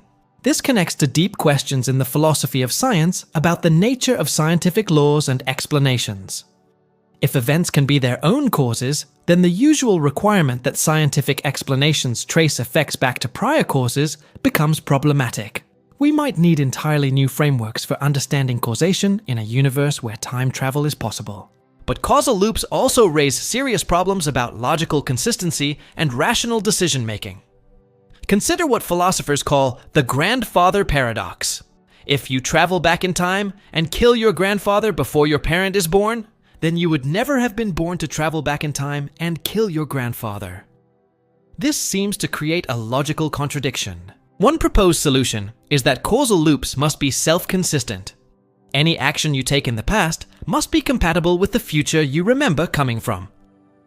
If you try to kill your grandfather, something will prevent you. Perhaps your gun will jam, or you'll change your mind, or you'll discover that the man you thought was your grandfather actually isn't. This leads to the idea of a fixed timeline, where the past cannot actually be changed, even by time travelers.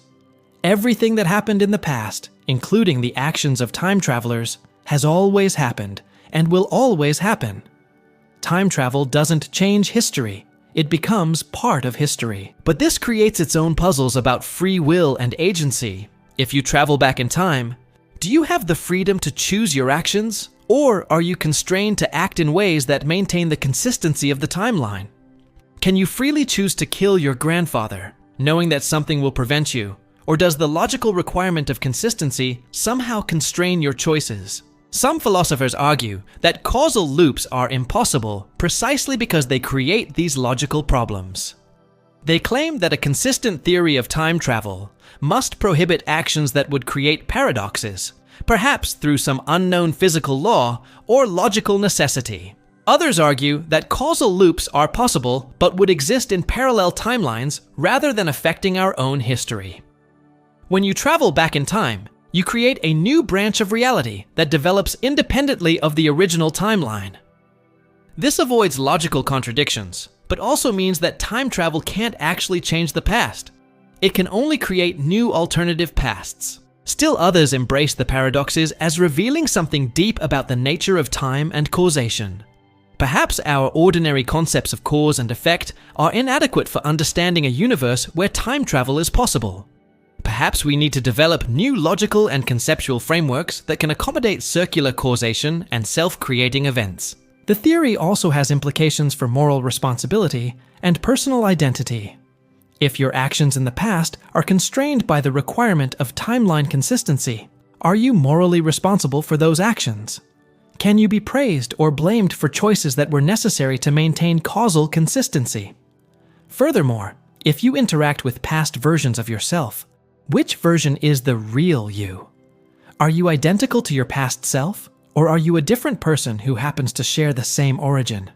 If you give advice to your younger self, are you helping yourself or helping someone else? These questions become even more complex when we consider the possibility of multiple loops involving the same person. You might travel back in time multiple times, creating a situation where several different temporal versions of yourself exist simultaneously in the same time period. Which version has the strongest claim to being the real you? Some philosophers have proposed that causal loops reveal the inadequacy of our ordinary concepts of personal identity over time. Perhaps there are no facts about whether different temporal stages are parts of the same person or different people. Perhaps personal identity is more flexible and context-dependent than we typically assume. The implications extend beyond individual identity to questions about the nature of time itself. Causal loops suggest that time might not have the linear, directional structure that we typically attribute to it. Instead, time might be more like a network or web, with causal influences flowing in loops and spirals rather than in straight lines from past to future. This connects to theories in physics about the nature of spacetime and the possibility of closed time-like curves, paths through spacetime that loop back on themselves. If such curves exist, then the universe itself might contain the physical basis for causal loops and bootstrap paradoxes. But the existence of causal loops would also raise questions about the ultimate origins of information and structure in the universe.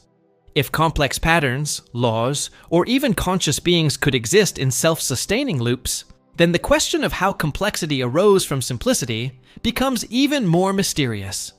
Perhaps some aspects of reality have no ultimate origin because they exist in eternal causal cycles. Critics argue that causal loops violate fundamental principles of rationality and explanation. They claim that circular causation is either logically impossible or scientifically meaningless. How can we make sense of a universe where some events have no ultimate explanation beyond their own circular self-causation? Defenders respond that our intuitions about causation and explanation are shaped by our experience in a world without time travel.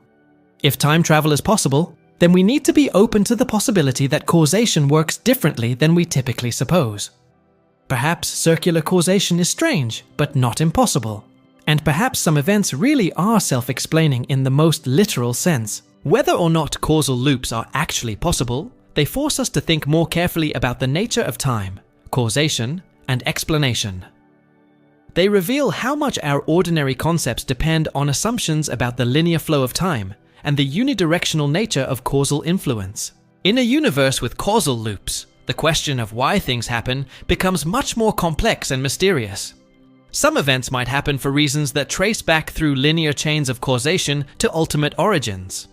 But other events might happen because they happen, existing in self-sustaining loops of circular causation that provide their own justification for existing. This suggests that reality might be far stranger and more self-referential than we typically imagine. Rather than being a linear story unfolding from beginning to end, the universe might be more like a complex web of interconnected loops, with some stories having beginnings and endings, while others curve back on themselves in eternal cycles of self-creation and self-maintenance. Theory number 13. The problem of induction. Every morning you wake up expecting the sun to rise, gravity to work, and your coffee to taste the same as always. Every scientific prediction, every technological innovation, every rational decision you make is based on a fundamental assumption: that the future will resemble the past, that natural laws will continue to operate consistently, that patterns observed in the past will continue into the future. But what if this assumption has no rational justification whatsoever? What if all of science, all of human knowledge, all of our rational expectations about the future are built on a foundation of pure faith? This is the devastating challenge posed by the problem of induction, first clearly articulated by the philosopher David Hume. The problem strikes at the very heart of scientific reasoning and rational thought, suggesting that our most basic beliefs about the world might be completely unjustified. To understand the problem, consider how scientific knowledge works. Scientists observe patterns in nature, conduct experiments, and formulate laws based on their observations. We've observed that heavy objects fall toward the Earth thousands of times, so we conclude that gravity is a universal law. We've seen the sun rise every day for recorded history, so we expect it to rise tomorrow. We've observed that fire burns and water flows downhill, so we expect these patterns to continue. But here's Hume's devastating insight. The inference from past observations to future expectations is not logically valid. The fact that something has happened 1,000,000 times in the past provides no logical guarantee that it will happen even once more in the future. No amount of past experience can logically prove that natural laws will continue to operate. Consider the classic example of the turkey who gets fed every morning by the farmer. Day after day, the turkey observes this pattern and reasonably concludes that the farmer is benevolent and will continue providing food. The turkey's inductive reasoning is impeccable. It has overwhelming evidence for the farmer's kindness based on consistent past experience. But on Christmas Eve, the turkey's inductive expectations prove disastrously wrong. This might seem like a cute story, but it reveals something profound about all inductive reasoning. Every scientific law, every expectation about the future, every rational belief about the consistency of nature is based on the same kind of reasoning the turkey used.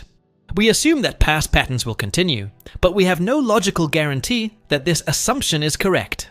The problem becomes even more troubling when we realize that we can't justify inductive reasoning by appealing to its past success. Yes, inductive reasoning has worked well in the past. Our scientific predictions have often been accurate. Our expectations about natural laws have usually been fulfilled.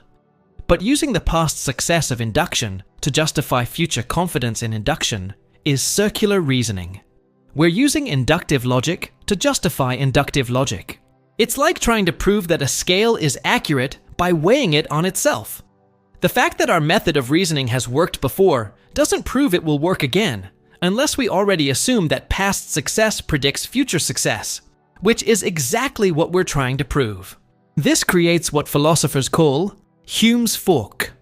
We can divide all reasoning into two categories: relations of ideas, like mathematics and logic, and matters of fact, like empirical science. Relations of ideas are certain, but tell us nothing about the actual world. 2 plus 2 equals 4 necessarily, but this doesn't tell us anything about whether apples will fall from trees tomorrow. Matters of fact, on the other hand, do tell us about the actual world, but they're not logically certain. All factual knowledge depends on inductive reasoning, but inductive reasoning itself cannot be justified without circular reasoning. We're left with a choice between certain knowledge that tells us nothing about reality and uncertain beliefs about reality that might be completely wrong. The implications are staggering. Every scientific theory, from Newton's laws to Einstein's relativity to quantum mechanics, is based on inductive reasoning from past observations to general principles. But if inductive reasoning is unjustified, then all of science becomes an elaborate castle built on sand. We have no rational basis for believing that atoms will continue to behave consistently, that mathematical relationships will continue to hold, or that cause and effect will continue to operate. This extends to every aspect of rational decision-making. When you take medicine, you assume it will have the same effects it had in clinical trials. When you drive a car, you assume that the roads will support your weight as they have before. When you eat food, you assume it will nourish you rather than poison you. But all of these assumptions depend on inductive reasoning that Hume's argument suggests is fundamentally unjustified. The problem becomes even more disturbing when we consider that there are infinitely many ways the future could differ from the past. Maybe gravity will reverse tomorrow. Maybe mathematical laws will stop working. Maybe the fundamental constants of physics will change. Maybe causation itself will break down. We have no logical basis for ruling out any of these possibilities. Furthermore, for every pattern we've observed, there are infinitely many alternative patterns that are equally consistent with our past observations, but make radically different predictions about the future. Imagine that instead of gravity being a constant force, it actually doubles in strength every 1,000 years.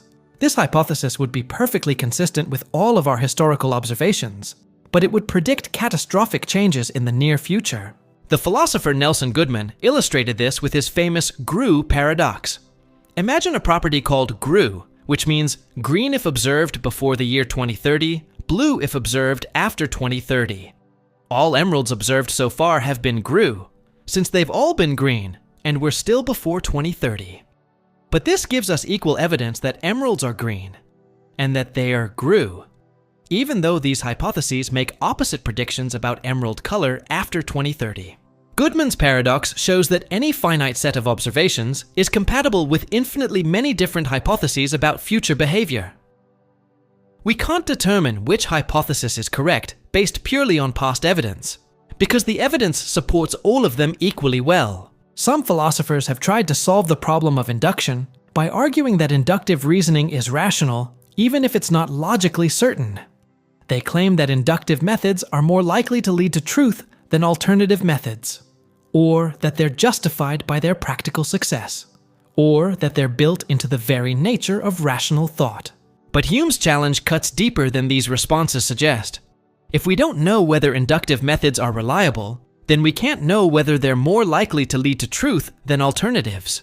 Their past success doesn't justify confidence in their future success without circular reasoning. And claiming that induction is built into rationality just pushes the question back one level. Why should we trust the kind of rationality that includes inductive reasoning? Other philosophers have argued that we should abandon the demand for justification and simply accept that inductive reasoning is a basic feature of human cognition that doesn't need further justification.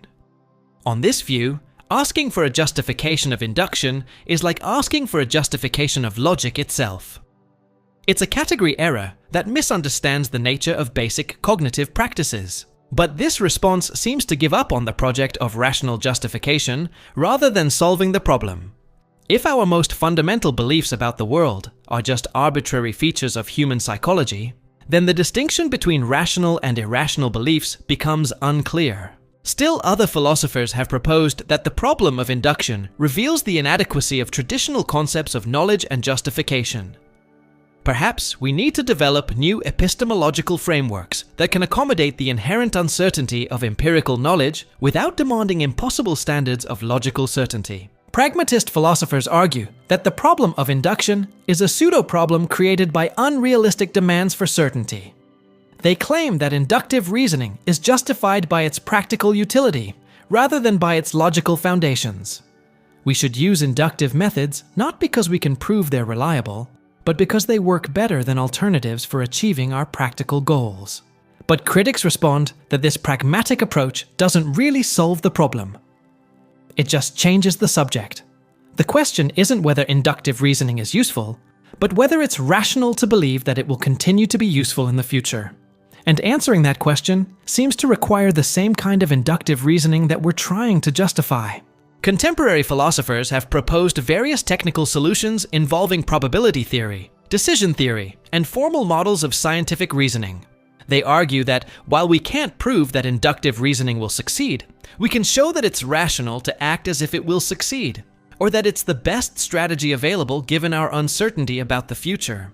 But the fundamental challenge remains. In a universe where the future might be completely different from the past, how can we rationally form expectations about what will happen next?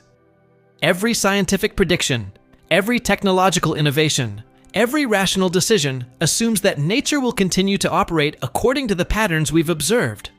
But this assumption appears to have no rational foundation beyond our psychological tendency to expect the future to resemble the past. The problem of induction doesn't just challenge scientific knowledge. It challenges the very possibility of rational thought about the future.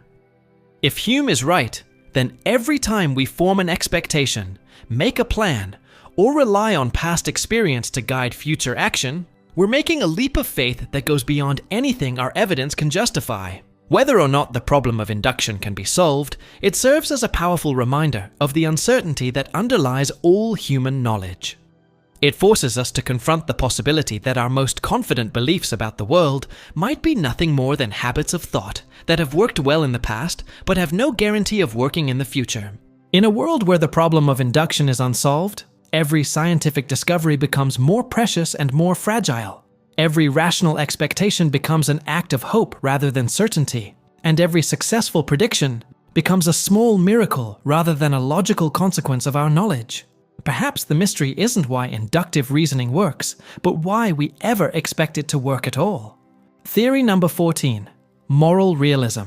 In our previous exploration of moral nihilism, we encountered the disturbing possibility that nothing is actually right or wrong, that all moral beliefs are illusions based on emotions, preferences, or cultural conditioning.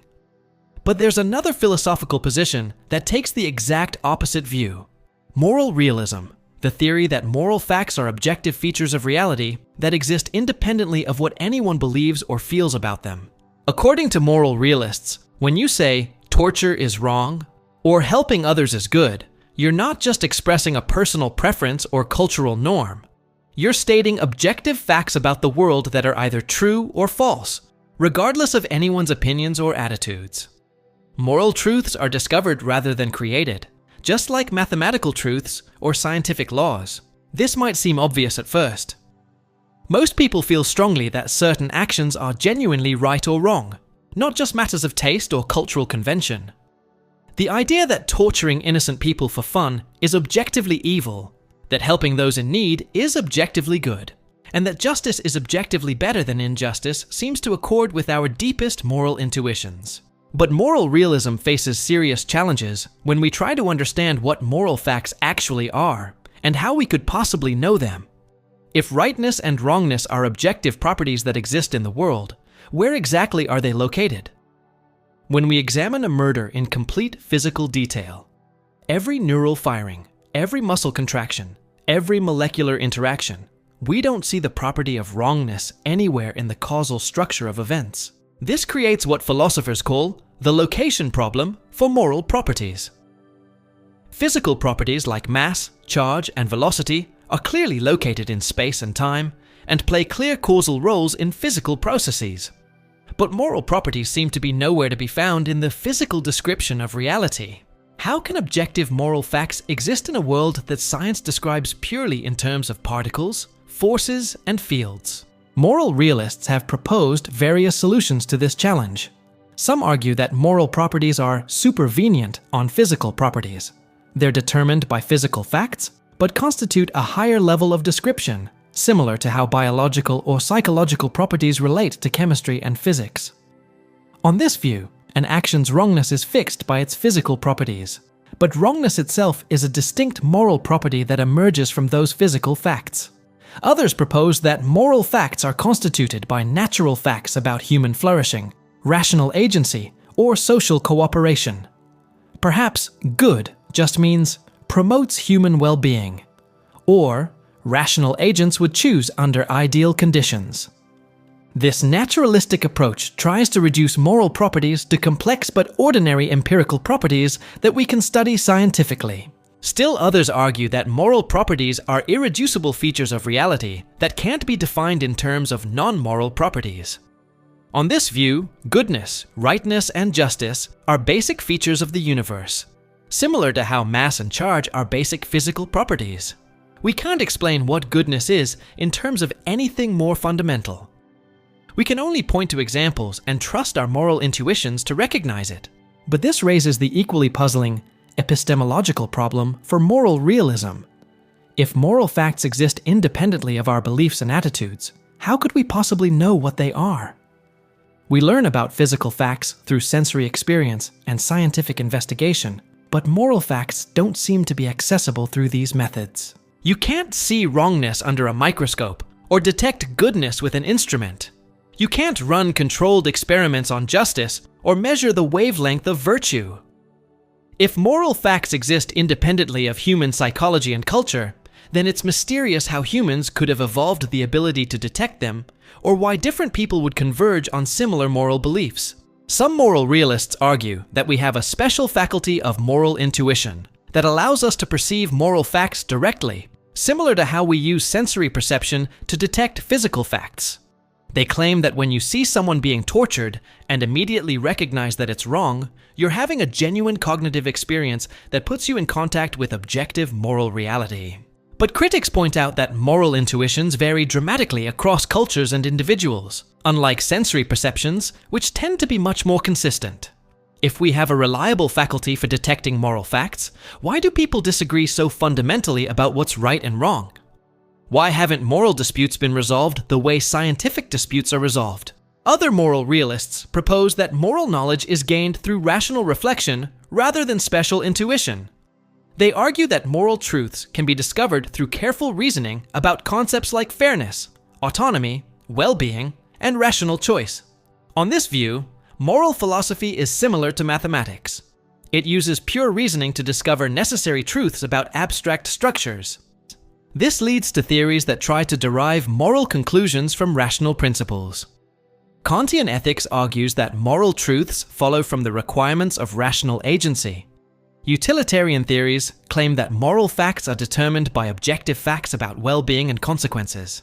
Contractualist approaches suggest that moral truths are constituted by what rational agents would agree to under fair conditions. But each of these approaches faces challenges about whether they really establish objective moral facts or just reveal the implications of particular theoretical frameworks. Even if we can derive moral conclusions from rational principles, why should we accept those particular principles rather than alternatives? The choice between different moral theories seems to depend partly on moral intuitions and value judgments that might themselves be subjective. Contemporary moral realists have developed sophisticated responses to these challenges. They argue that moral disagreement doesn't undermine moral realism any more than scientific disagreement undermines scientific realism. Science involves persistent debates and conflicting theories, but we still think there are objective facts about the natural world that scientists are trying to discover. Similarly, moral disagreement might reflect the difficulty of moral inquiry rather than the non-existence of moral facts. Moral questions are complex, involving competing values and difficult empirical questions about human psychology and social consequences. The fact that people disagree doesn't prove there are no right answers, only that the right answers are hard to find. Moral realists also argue that some moral convergence does exist across cultures and individuals. Despite significant differences, most human societies condemn unprovoked violence, value some form of fairness and reciprocity, and show concern for the welfare of community members.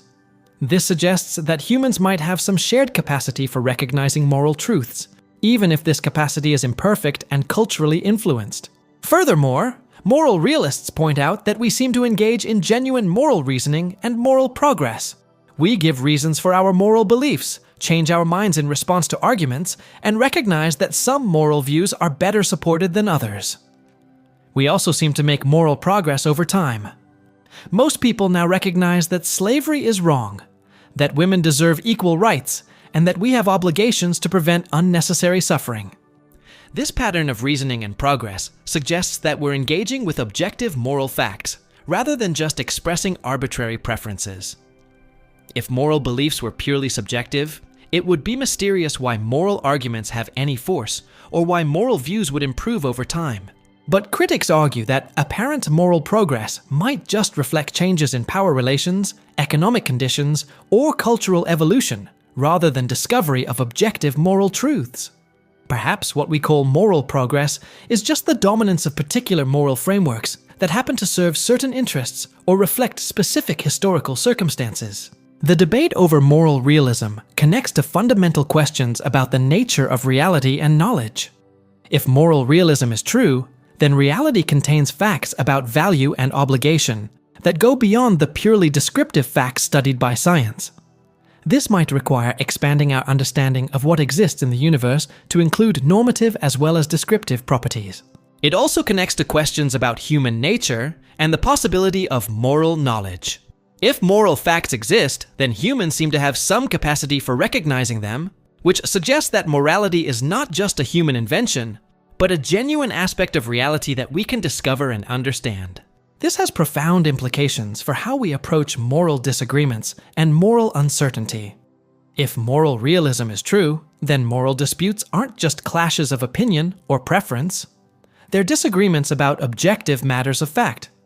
This means that some moral views are actually correct, while others are mistaken, even if it's difficult to determine which is which. It also suggests that moral inquiry should be approached with the same seriousness and rigor as scientific inquiry. If there are objective moral truths to be discovered, then we should use our best methods of reasoning and investigation to find them. Moral philosophy becomes a form of empirical research into the objective structure of moral reality. But moral realism also raises challenging questions about moral motivation and the relationship between moral knowledge and moral action. If moral facts exist independently of our attitudes and emotions, then why should we care about them? Even if we could know that certain actions are objectively right or wrong, why would this give us any reason to perform right actions or avoid wrong ones? This connects to a puzzle that philosophers call the motivational problem for moral realism. It seems like genuine moral beliefs must be capable of motivating action.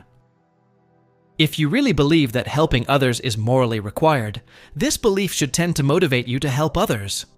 But if moral facts are objective features of reality that exist independently of our psychology, it's unclear why learning about them would necessarily motivate us to act accordingly. Some moral realists argue that moral facts have a special motivational force built into them, that recognizing genuine moral truths necessarily involves being moved by them. Others argue that moral motivation comes from our psychological makeup, rather than from moral facts themselves. We're motivated to act morally because we care about morality, not because moral facts have inherent motivational power. The theory also has implications for moral education and moral development. If moral truths are objective, then moral education should focus on helping people discover these truths, rather than just socializing them into particular moral frameworks. Children should learn to recognize moral facts through reason and experience, not just absorb the moral beliefs of their culture. But this raises questions about how moral education would work in practice.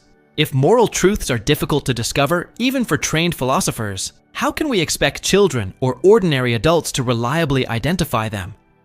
And if different societies have different moral beliefs, which ones should be taught as objectively correct? Critics of moral realism argue that these problems reveal fundamental flaws in the theory. They claim that the idea of objective moral facts is either meaningless or unnecessary for explaining moral phenomena. We can account for moral reasoning, moral progress, and moral motivation without postulating objective moral properties that exist independently of human attitudes and practices. Anti-realist theories like expressivism argue that moral statements don't refer to objective facts, but instead express attitudes, emotions, or commitments. When you say, torture is wrong, you're not describing an objective property of torture, but expressing your attitude of disapproval and perhaps trying to influence others to share that attitude. Error theorists argue that moral statements do try to refer to objective facts, but since no such facts exist, all moral statements are literally false. We systematically deceive ourselves into thinking that our moral beliefs track objective features of reality when they actually reflect nothing more than evolutionary adaptations, cultural conditioning, or personal preferences. Constructivist theories propose that moral facts are real, but created by human practices rather than existing independently of them. On this view, moral truths are objective within particular moral frameworks, but the frameworks themselves are human constructions that could have been different. But moral realists argue that these anti-realist theories fail to capture the phenomenology of moral experience and the logic of moral reasoning. When we engage in moral argument, we seem to be disagreeing about objective matters rather than just expressing competing attitudes. When we recognize moral progress, we seem to be discovering truths rather than just changing our preferences. Furthermore, moral realists argue that anti-realist theories have troubling implications for the authority of morality. If moral beliefs don't track objective facts, then it becomes unclear why we should take moral requirements seriously, or why moral considerations should override other kinds of reasons for action. The debate between moral realists and their critics continues to be one of the most active areas of contemporary philosophy. New arguments and theories are constantly being developed on both sides, reflecting the fundamental importance of understanding the nature of moral truth and moral knowledge.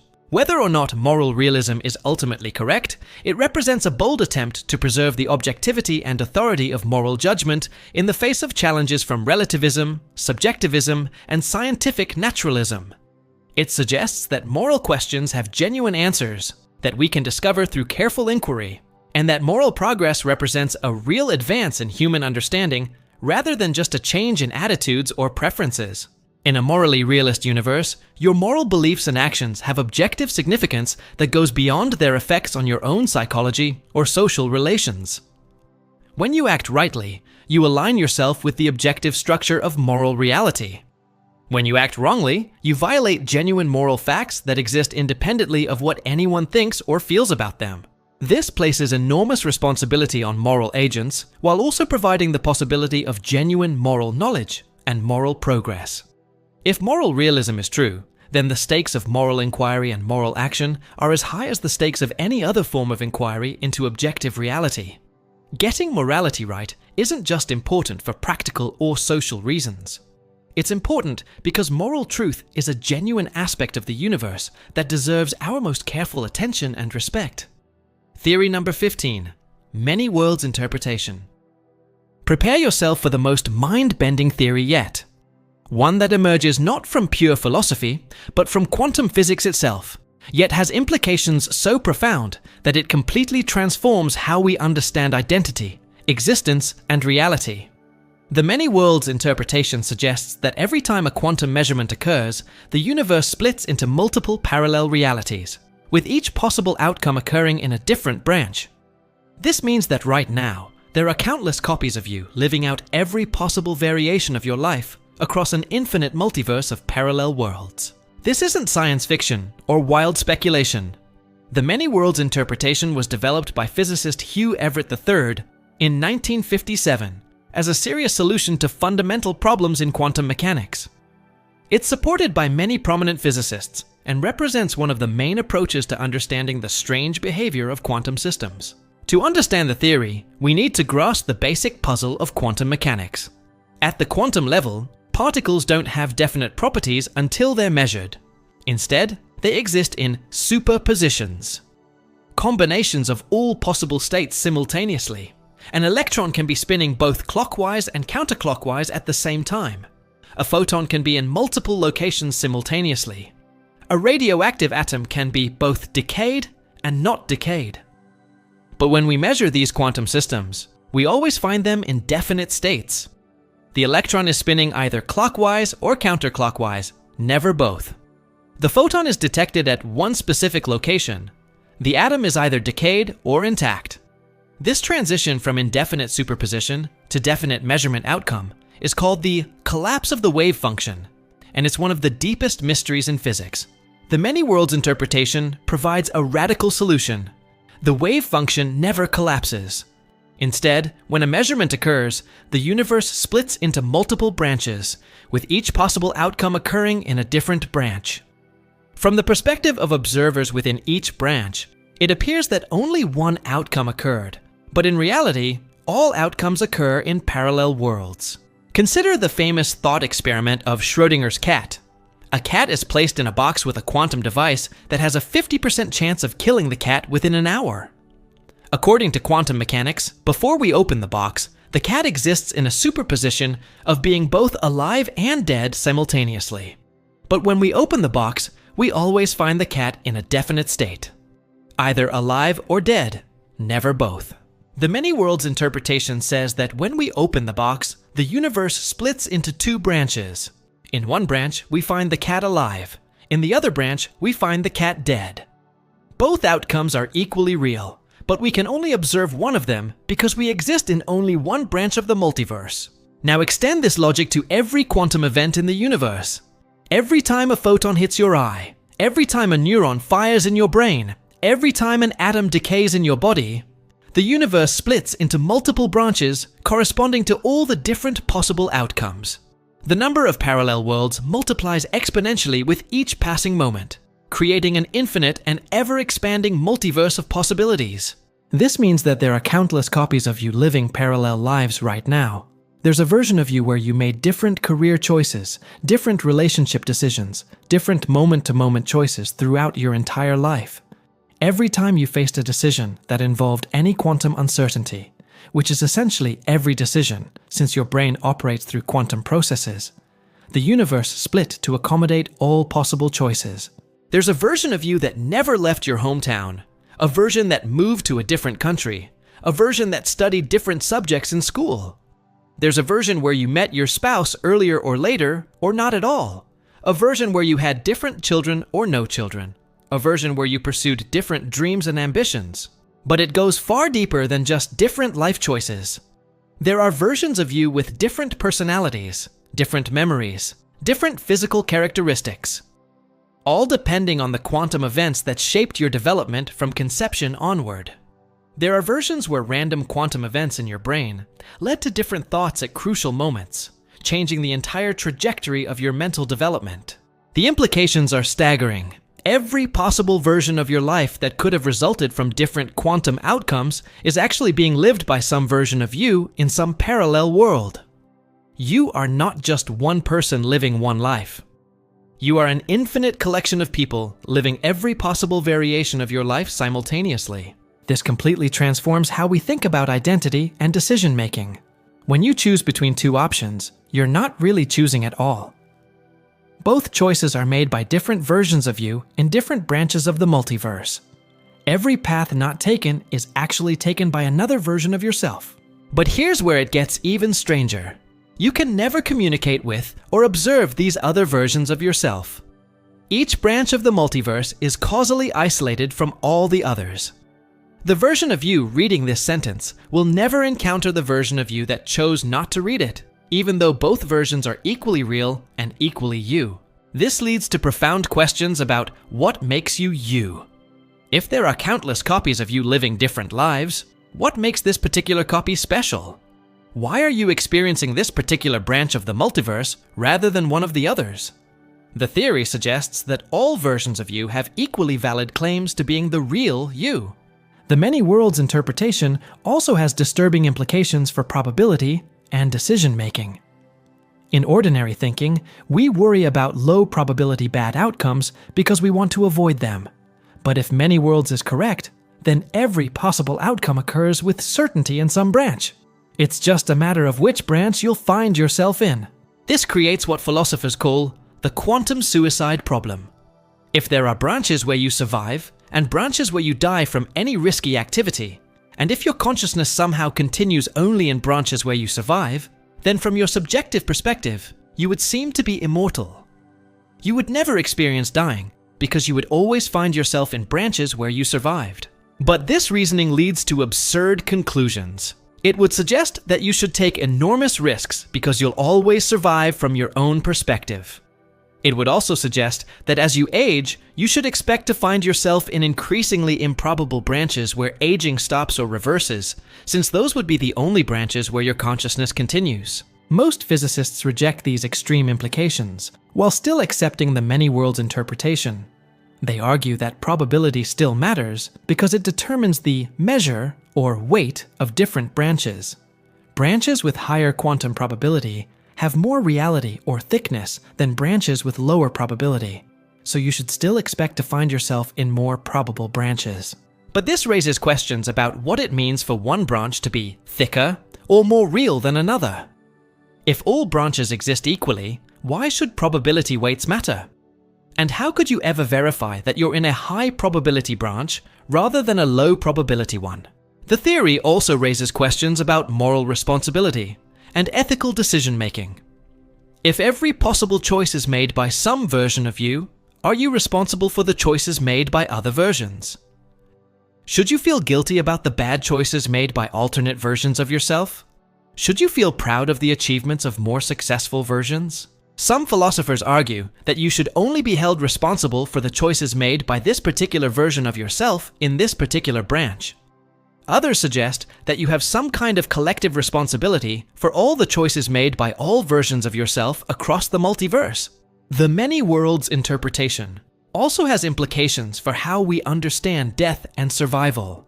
When you die in this branch, countless other versions of you continue living in other branches.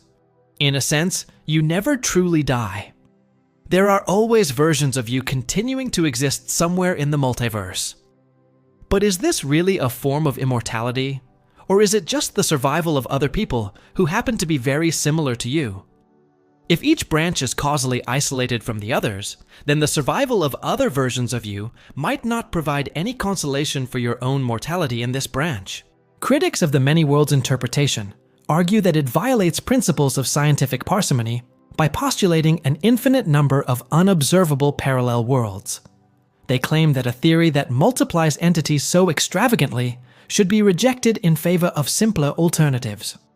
Others argue that the theory makes no testable predictions that distinguish it from other interpretations of quantum mechanics.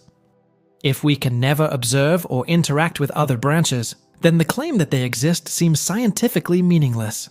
Defenders respond that many worlds is actually the simplest interpretation of quantum mechanics because it doesn't require additional assumptions about wave function collapse or hidden variables. They argue that if we take the mathematics of quantum mechanics seriously, many worlds follows naturally from the fundamental equations. They also point out that the theory does make some testable predictions, particularly about the structure of quantum computation and the nature of quantum interference. Some experiments in quantum computing and quantum cryptography have been interpreted as providing indirect evidence for the existence of parallel computations in other worlds. Whether or not the many worlds interpretation is correct, it forces us to consider radical possibilities about the nature of reality and our place within it. If every possible world exists, then the universe is far stranger and more abundant than we typically imagine. In a many worlds universe, you are not a single individual living one life, but a vast collection of individuals living every possible life simultaneously. Every moment of joy experienced by any version of you is your joy. Every moment of suffering is your suffering. Every achievement is your achievement, and every failure is your failure. This perspective might be liberating or terrifying, depending on how you choose to relate to it. On one hand, it means that no single failure or disappointment in this branch defines you completely. There are always versions of yourself succeeding where this version fails. On the other hand, it means that no single success or achievement exempts you from failure. There are always versions of yourself failing where this version succeeds. Theory number 16. Hard determinism. Right now, you probably feel like you're making the choice to continue watching this video. You could stop at any moment, close the browser, or do something completely different. You feel like you're the author of your own actions. the captain of your own ship, the master of your own destiny. But what if this feeling of control is the most fundamental illusion of human experience? What if every choice you think you're making was determined billions of years before you were born? Hard determinism is the philosophical position that free will is an illusion, that everything you do is the inevitable result of prior causes stretching back to the beginning of the universe. According to this view, you are not an agent making genuine choices. You are a biological machine following the laws of physics, with every thought, decision, and action predetermined by the state of the universe and the laws of nature. The argument for hard determinism starts with a simple observation about the physical world. Everything that happens is caused by something that came before it. When a ball rolls down a hill, it's because of gravity and the initial push it received. When water boils, it's because heat energy increased the motion of water molecules beyond a critical threshold. When a computer processes information, it's following predetermined algorithms based on its programming and input. Your brain, hard determinists argue, is just another physical system following the same causal laws. Every neural firing, every chemical reaction, every electrical impulse in your brain is caused by prior physical events. Your thoughts emerge from brain activity, and brain activity follows the laws of physics just like everything else in the universe. This means that your thoughts, decisions, and actions are all the inevitable products of prior causes. When you choose chocolate over vanilla ice cream, that choice was determined by the state of your brain at that moment, which was determined by all the previous states of your brain, which were determined by your genetics, your experiences, the food you ate that morning, the amount of sleep you got, the conversation you had an hour earlier, and countless other factors stretching back through your entire life. But it goes deeper than that. Your genetics were determined by your parents' genetics. Your early experiences were shaped by your family circumstances, which were shaped by social and economic conditions, which were shaped by historical events, which were shaped by earlier historical events, going all the way back to the formation of the solar system and the beginning of the universe itself.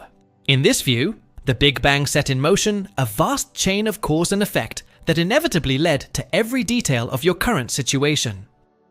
The arrangement of matter and energy 13.8 billion years ago, combined with the laws of physics, made it inevitable that you would be reading these exact words at this exact moment. There was never any real possibility that things could have been different. This has profound implications for how we understand human behavior and moral responsibility. If everything you do is determined by prior causes beyond your control, then you cannot be truly responsible for your actions. When someone commits a crime, they were caused to commit that crime by factors they didn't choose. Their genetics, their upbringing, their brain chemistry, the specific circumstances that led to their decision. Similarly, when someone performs a heroic act or makes a great discovery, they deserve no ultimate credit for their actions. They were simply the inevitable product of prior causes that made them the kind of person who would act heroically or make discoveries under those circumstances. This view challenges our entire legal and moral framework.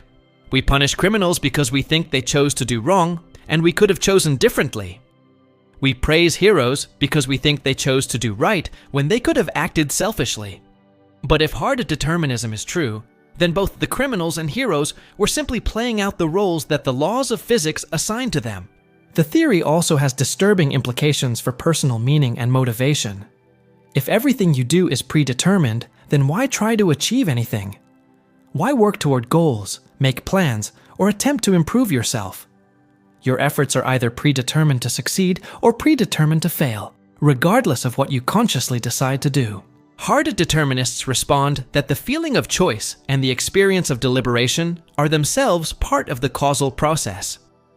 Even if your decision is predetermined, you still need to go through the process of thinking, weighing options, and choosing in order for the predetermined outcome to occur.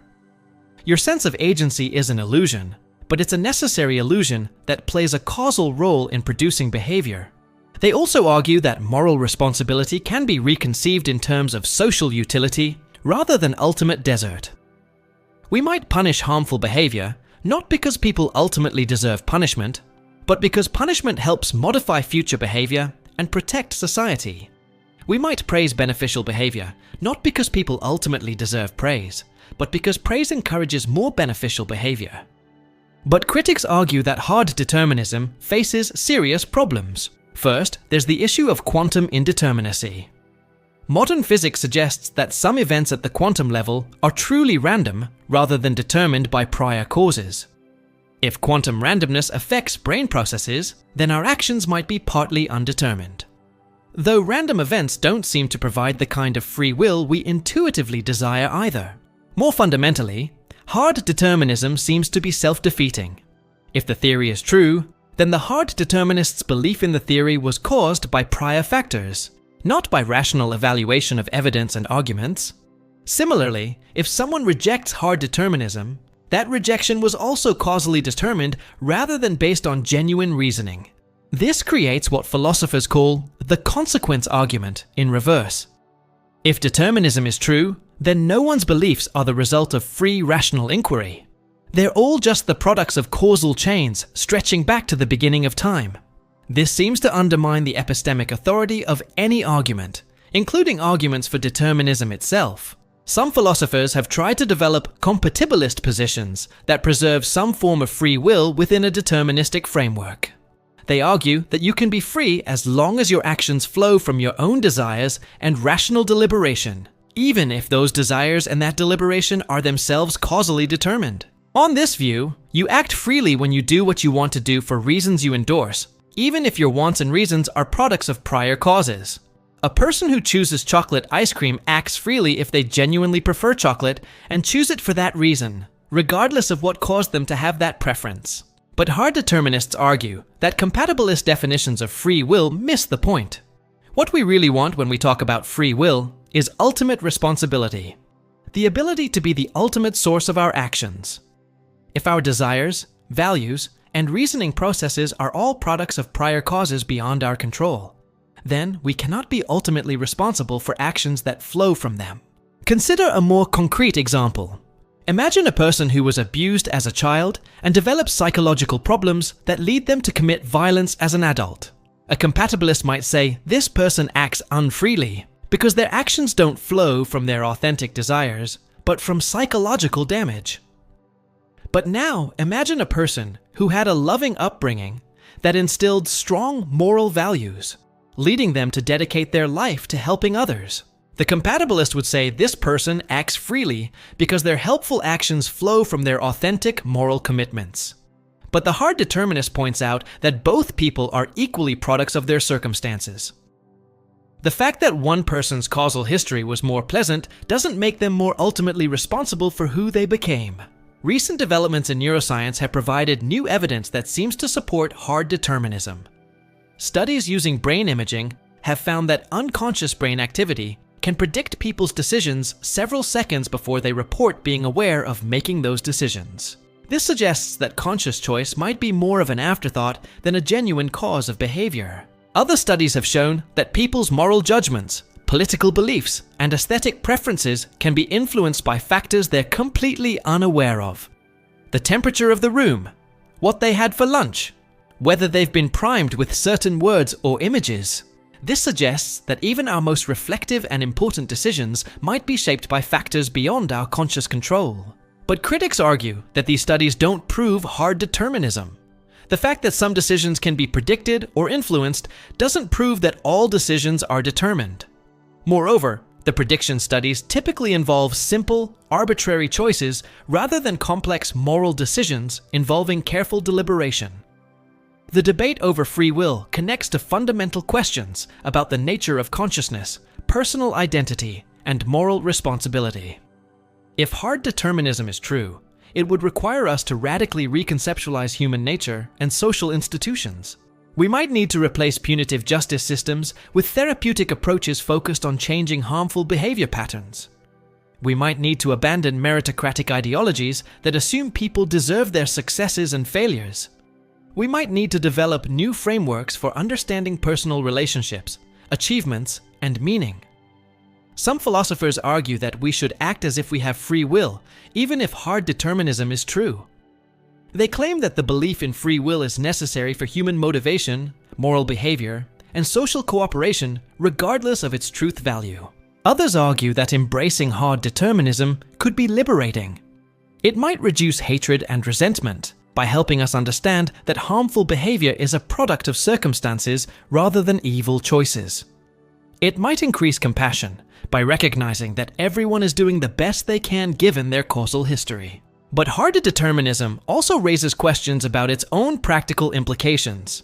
If someone becomes convinced that free will is an illusion, how should this change their behavior?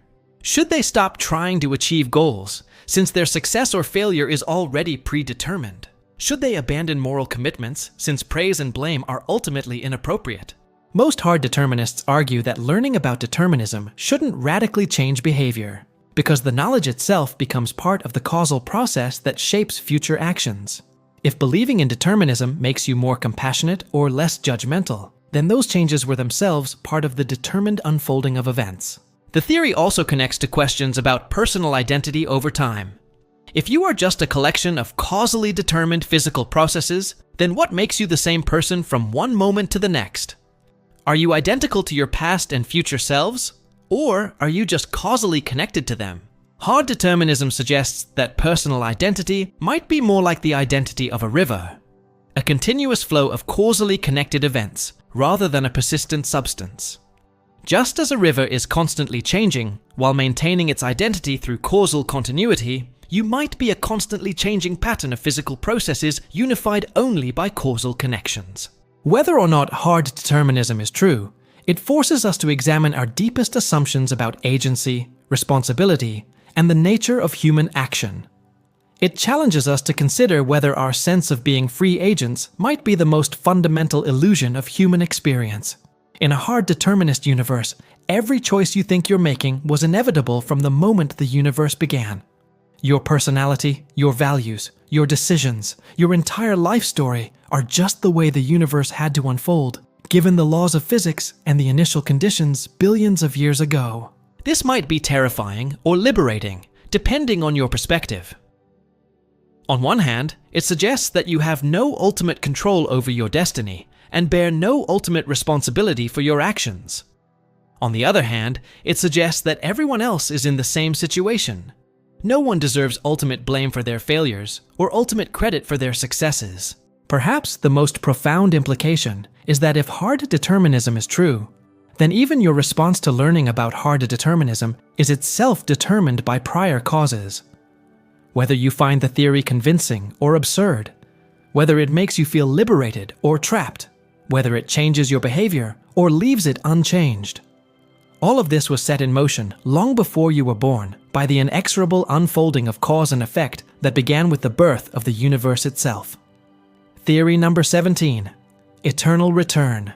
Imagine that every moment you're experiencing right now, reading these words, thinking these thoughts, feeling these emotions, has happened before. Not just once, but infinite times.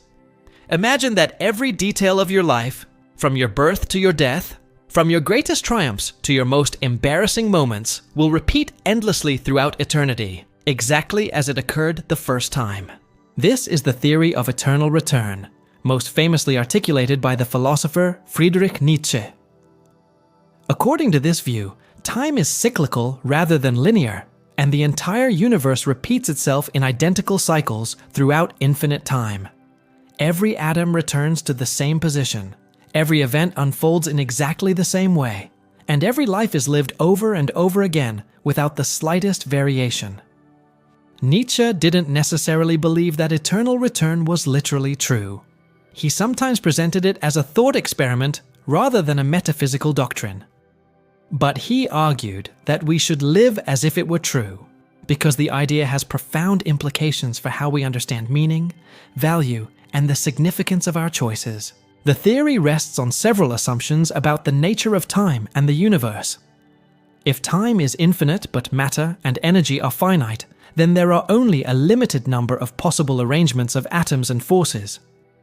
Given infinite time, every possible arrangement must occur, and eventually, the same arrangements must repeat. If you shuffle a deck of cards for an infinite amount of time, you'll eventually get every possible arrangement, including arrangements identical to ones that appeared before.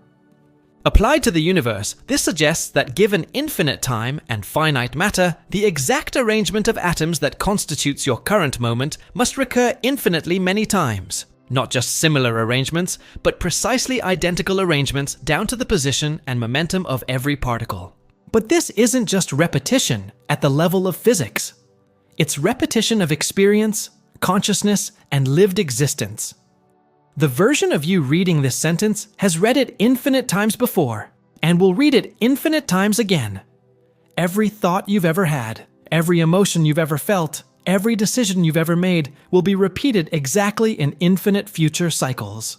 This means that your current life isn't unique or unrepeatable.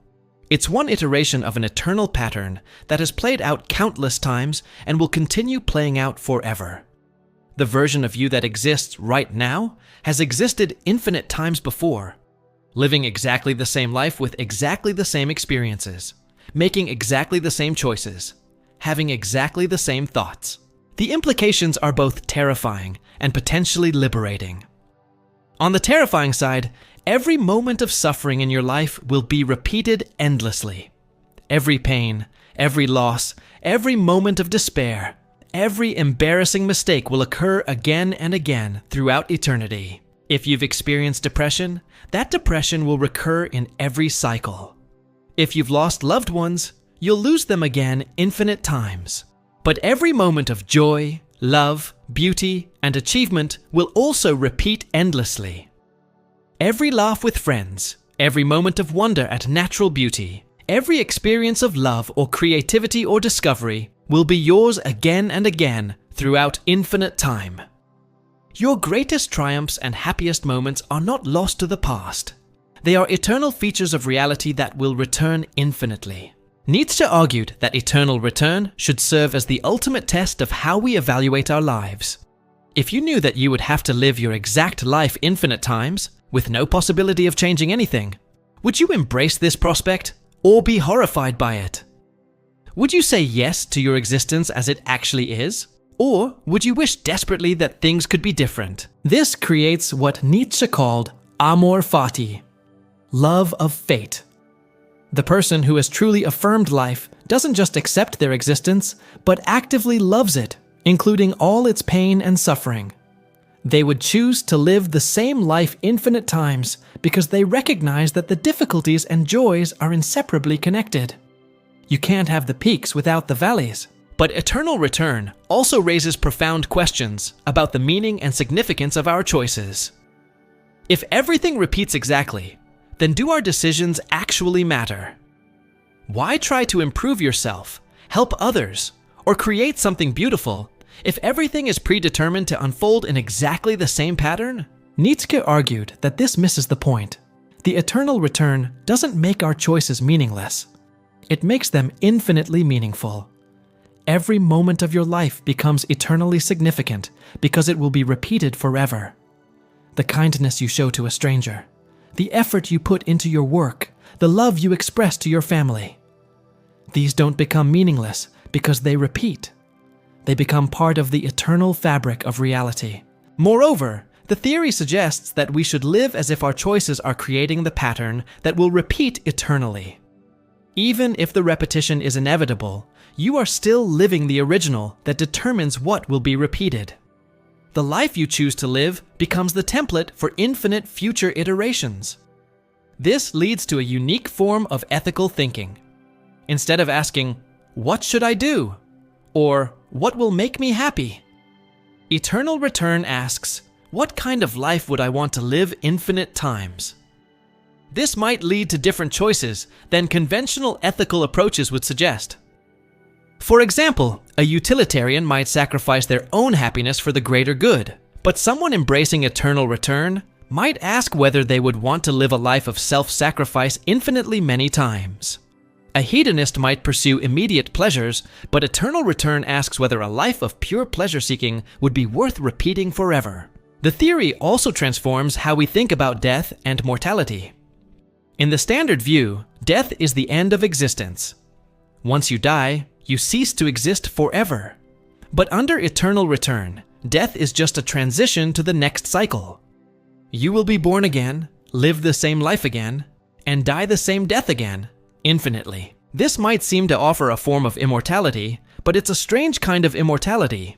You don't continue existing with your memories intact. Instead, you restart from the beginning each time, living the same life over without any awareness that you've lived it before. It's more like being trapped in an eternal loop than achieving genuine immortality. But some find this comforting, rather than disturbing. It means that nothing is ever truly lost. Every person you've loved will be born again and live again. Every beautiful moment will recur. Every achievement will be achieved again. Death becomes less final, because it's followed by rebirth into the same life. The theory raises questions about personal identity across cycles. Are you identical to your previous and future iterations?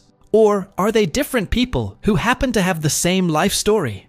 If they're identical to you, then you have already died and been reborn infinite times, though you can't remember it. If they're different people, then your current existence is unique, even though it's part of an eternal pattern. Critics of eternal return point out that it depends on questionable assumptions about time and physics. Modern cosmology suggests that the universe is expanding and cooling, not cycling through identical repetitions. The second law of thermodynamics implies that entropy increases over time, making exact repetition impossible. Moreover, quantum mechanics suggests that many events are genuinely random rather than determined by prior conditions. If quantum randomness affects macroscopic events, then exact repetition of complex patterns like human lives becomes astronomically unlikely. Some philosophers have proposed modified versions of eternal return that avoid these physical problems. They might argue that only the patterns of conscious experience repeat, not the underlying physical processes. Or they might suggest that near-identical rather than exactly identical repetitions occur. Others treat eternal return as a purely hypothetical scenario, rather than a literal claim about the structure of time. They argue that the value of the theory lies not in its truth, but in how it changes our perspective on life. Even if eternal return isn't actually true, thinking about it can help us evaluate our values and priorities. The theory also connects to broader questions about the nature of time and existence.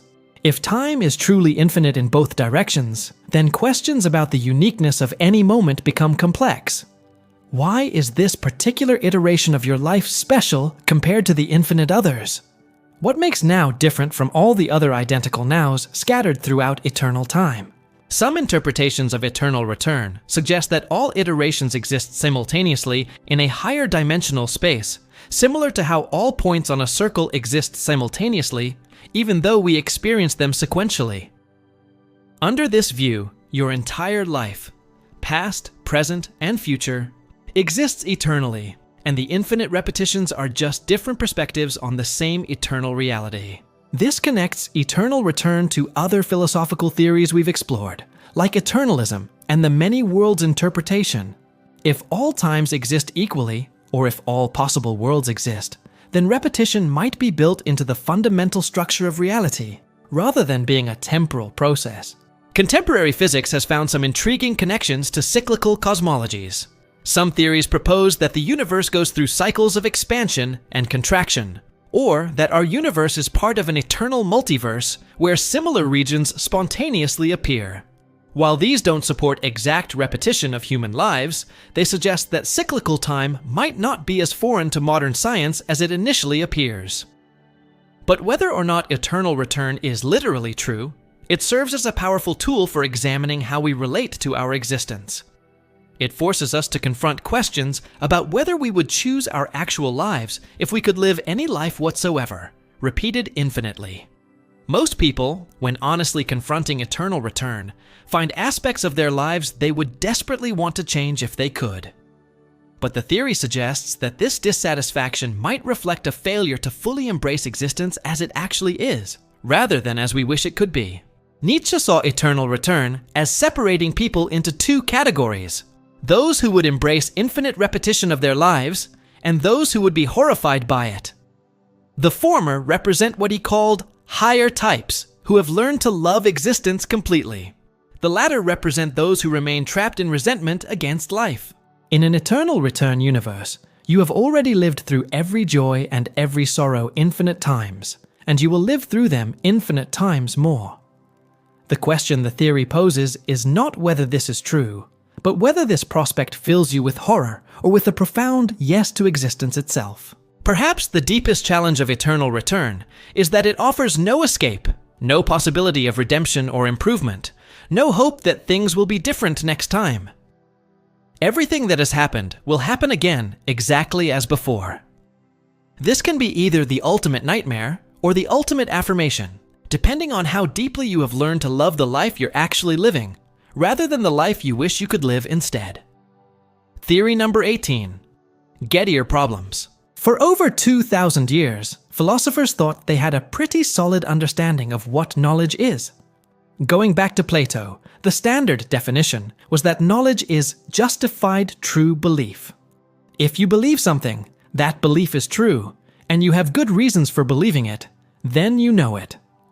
This seemed to capture our intuitive understanding perfectly. Knowledge requires truth, belief, and justification. But in 1963, a philosopher named Edmund Gettier published a short paper that completely shattered this ancient understanding with just a few simple examples. Gettier showed that you can have justified true beliefs that clearly aren't knowledge, revealing that our most basic concept of what it means to know something might be fundamentally flawed. The implications are staggering. If we don't actually understand what knowledge is, then how can we be confident that we know anything at all? How can we distinguish between genuine knowledge and mere lucky guesses? The Gettier problem suggests that much of what we consider human knowledge might be far more fragile and uncertain than we realize. Let's start with Gettier's original examples to see how they work. Imagine that Smith and Jones have both applied for the same job. Smith has strong evidence that Jones will get the job. The company president told him so directly. Smith also knows that Jones has 10 coins in his pocket because he counted them. Based on this evidence, Smith forms the belief that the man who will get the job has 10 coins in his pocket. Now it turns out that Smith's belief is true. The man who will get the job does have 10 coins in his pocket, and Smith's belief is justified. He has good evidence from a reliable source. But here's the twist. Unbeknownst to Smith, he actually gets the job, not Jones. And by pure coincidence, Smith also happens to have 10 coins in his own pocket. So Smith has a justified true belief, but it doesn't seem like genuine knowledge. His belief is true for reasons completely different from what he supposed. He thought Jones would get the job, and Jones had the coins, but actually Smith got the job, and Smith had the coins. The truth of his belief was just a lucky accident. Here's another example. Suppose you're looking out your window and see what appears to be a sheep in the field. You form the belief there is a sheep in the field, and this belief seems justified by your visual experience. It turns out your belief is true. There is indeed a sheep in the field, but what you actually saw was a white dog that looked like a sheep from a distance. The real sheep was hidden behind a tree, invisible from your position.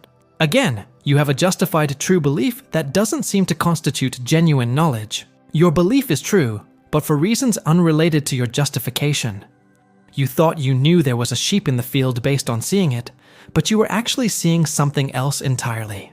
These examples reveal what philosophers call the luck problem in epistemology. In genuine knowledge, there seems to be an appropriate connection between your justification and the truth of your belief. But in Gettier cases, this connection is severed by bad luck, followed by good luck. You have misleading evidence, bad luck, that happens to lead to a true belief, good luck. But the truth isn't connected to your reasons in the right way. The Gettier problem has spawned decades of philosophical research trying to fix the definition of knowledge. Some philosophers have proposed adding a fourth condition to eliminate luck. They suggest that knowledge is justified true belief that is not accidentally true, or justified true belief with a reliable connection between justification and truth. But every proposed solution seems to face counter-examples. Philosophers have constructed increasingly elaborate Gettier-style cases that defeat each new definition. It's like an intellectual arms race where each defensive move is countered by a new attack, suggesting that the problem might be deeper than initially recognized. Consider some more complex examples that challenge various proposed solutions. Suppose you see what looks like a barn and form the belief, that's a barn. Your belief is true and justified by visual experience. But unbeknownst to you, You're in fake barn country, an area where movie producers have constructed dozens of realistic fake barns for filming. By pure luck, the one building you're looking at happens to be the single real barn among all the fakes. This case challenges solutions that focus on reliability. Your visual system is generally reliable for identifying barns, but in this context, it would almost certainly have led you astray. Do you have knowledge or not? Or consider this case. You have strong evidence that your friend owns a Ford because you've seen him driving one for years. Based on this evidence, you infer that either my friend owns a Ford or Brown is in Barcelona. Choosing Barcelona randomly, knowing nothing about Brown's whereabouts. It turns out your friend doesn't own a Ford. He's been borrowing cars. But by pure coincidence, Brown actually is in Barcelona, making your disjunctive belief true. This case shows how Gettier problems can arise through logical inference from justified premises, not just through perceptual errors or false testimony. It suggests that the problem might infect all forms of reasoning, not just particular kinds of evidence. The deeper question is whether these are just philosophical curiosities, or whether they reveal something important about the nature of human knowledge. Some philosophers argue that Gettier cases are artificial constructions that don't reflect real epistemic situations. They claim that in ordinary contexts, we don't encounter the elaborate coincidences that make Gettier cases possible. But others argue that Gettier-style situations are more common than we realize. Much of our knowledge depends on testimony from others, and people are often wrong about things they seem confident about. Many of our beliefs about the world are based on incomplete evidence that could easily be misleading. The fact that our beliefs happen to be true might often be due more to luck than to the reliability of our evidence. Consider how much of what you think you know comes from sources that could be unreliable. You believe various facts about history, science, current events, and other people based on what you've read, heard, or been taught. But books contain errors. Teachers are sometimes wrong. News reports can be misleading, and your memory of what you learned might be imperfect. It's entirely possible that many of your beliefs are true for reasons different from what you suppose, making them Gettier cases rather than genuine knowledge. You might believe that Paris is the capital of France because you read it in a reliable book. But perhaps that particular book contained a typo and you just happened to be right anyway. You might believe your friend is trustworthy based on past experience, but maybe their good behavior was due to circumstances that have now changed. This raises the disturbing possibility that much of what we consider human knowledge is actually just a collection of lucky guesses. We might be like the person looking at fake barns. We happen to be right about many things, but our methods of belief formation are less reliable than we suppose. The Gettier problem also connects to skeptical worries about the possibility of knowledge. If we can't even define what knowledge is, how can we be confident that we have it?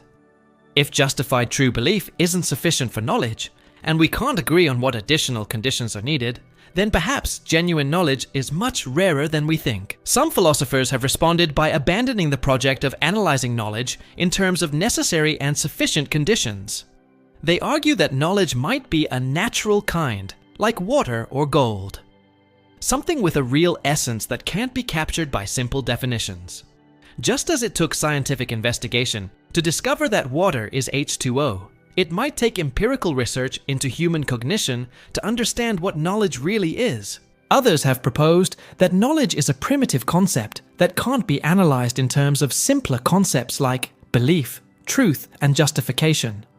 On this view, trying to define knowledge is like trying to define concepts like red or pain. Some concepts are so basic that they resist further analysis. Contemporary epistemologists have also explored more radical responses to Gettier problems. Some argue that the examples show that truth isn't actually necessary for knowledge. Perhaps you can know things that are false if your evidence is good enough. Others argue that belief isn't necessary. Perhaps knowledge is a different kind of mental state entirely. Still, others have suggested that the Gettier problem reveals the inadequacy of individualistic approaches to knowledge. Perhaps knowledge is fundamentally social, something that exists in communities rather than individual minds. Your individual beliefs might be flawed, but the community's collective knowledge could be more robust. But the most disturbing possibility is that Gettier problems reveal that the concept of knowledge is incoherent. Perhaps there's no fact of the matter about what counts as knowledge versus mere true belief. Perhaps our concept of knowledge is like our concept of witches, something that seems meaningful but doesn't actually correspond to anything real. If this is true, then much of human intellectual activity might be based on a fundamental confusion. Science, philosophy, education, and rational discourse all presuppose that we can distinguish between knowledge and mere opinion or lucky guessing. If this distinction is meaningless, then we need to reconceptualize the entire enterprise of human learning and understanding. The practical implications are also troubling. Legal systems depend on determining what witnesses know versus what they merely believe. Educational institutions are supposed to transmit knowledge from teachers to students. Experts are trusted because they're supposed to have knowledge that others lack. If we can't distinguish knowledge from true belief, then these institutions lose their epistemic authority. But perhaps the most profound implication of Gettier problems is that they reveal the mysterious nature of the relationship between mind and world. Knowledge seems to require not just that our beliefs happen to be true, but that they're true in the right kind of way. Connected to reality through reliable methods rather than lucky accidents. This suggests that genuine knowledge requires a harmony between our cognitive processes and the structure of reality that goes beyond mere correspondence. It's not enough for our beliefs to match the facts. They need to track the facts in a way that's sensitive to how reality actually works.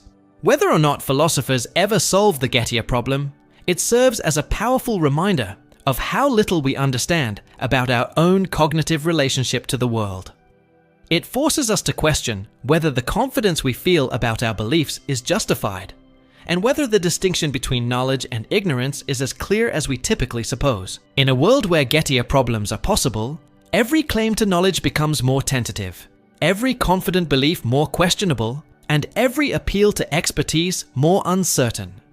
We might know less than we think we do, and what we do know might be knowledge for reasons we don't fully understand.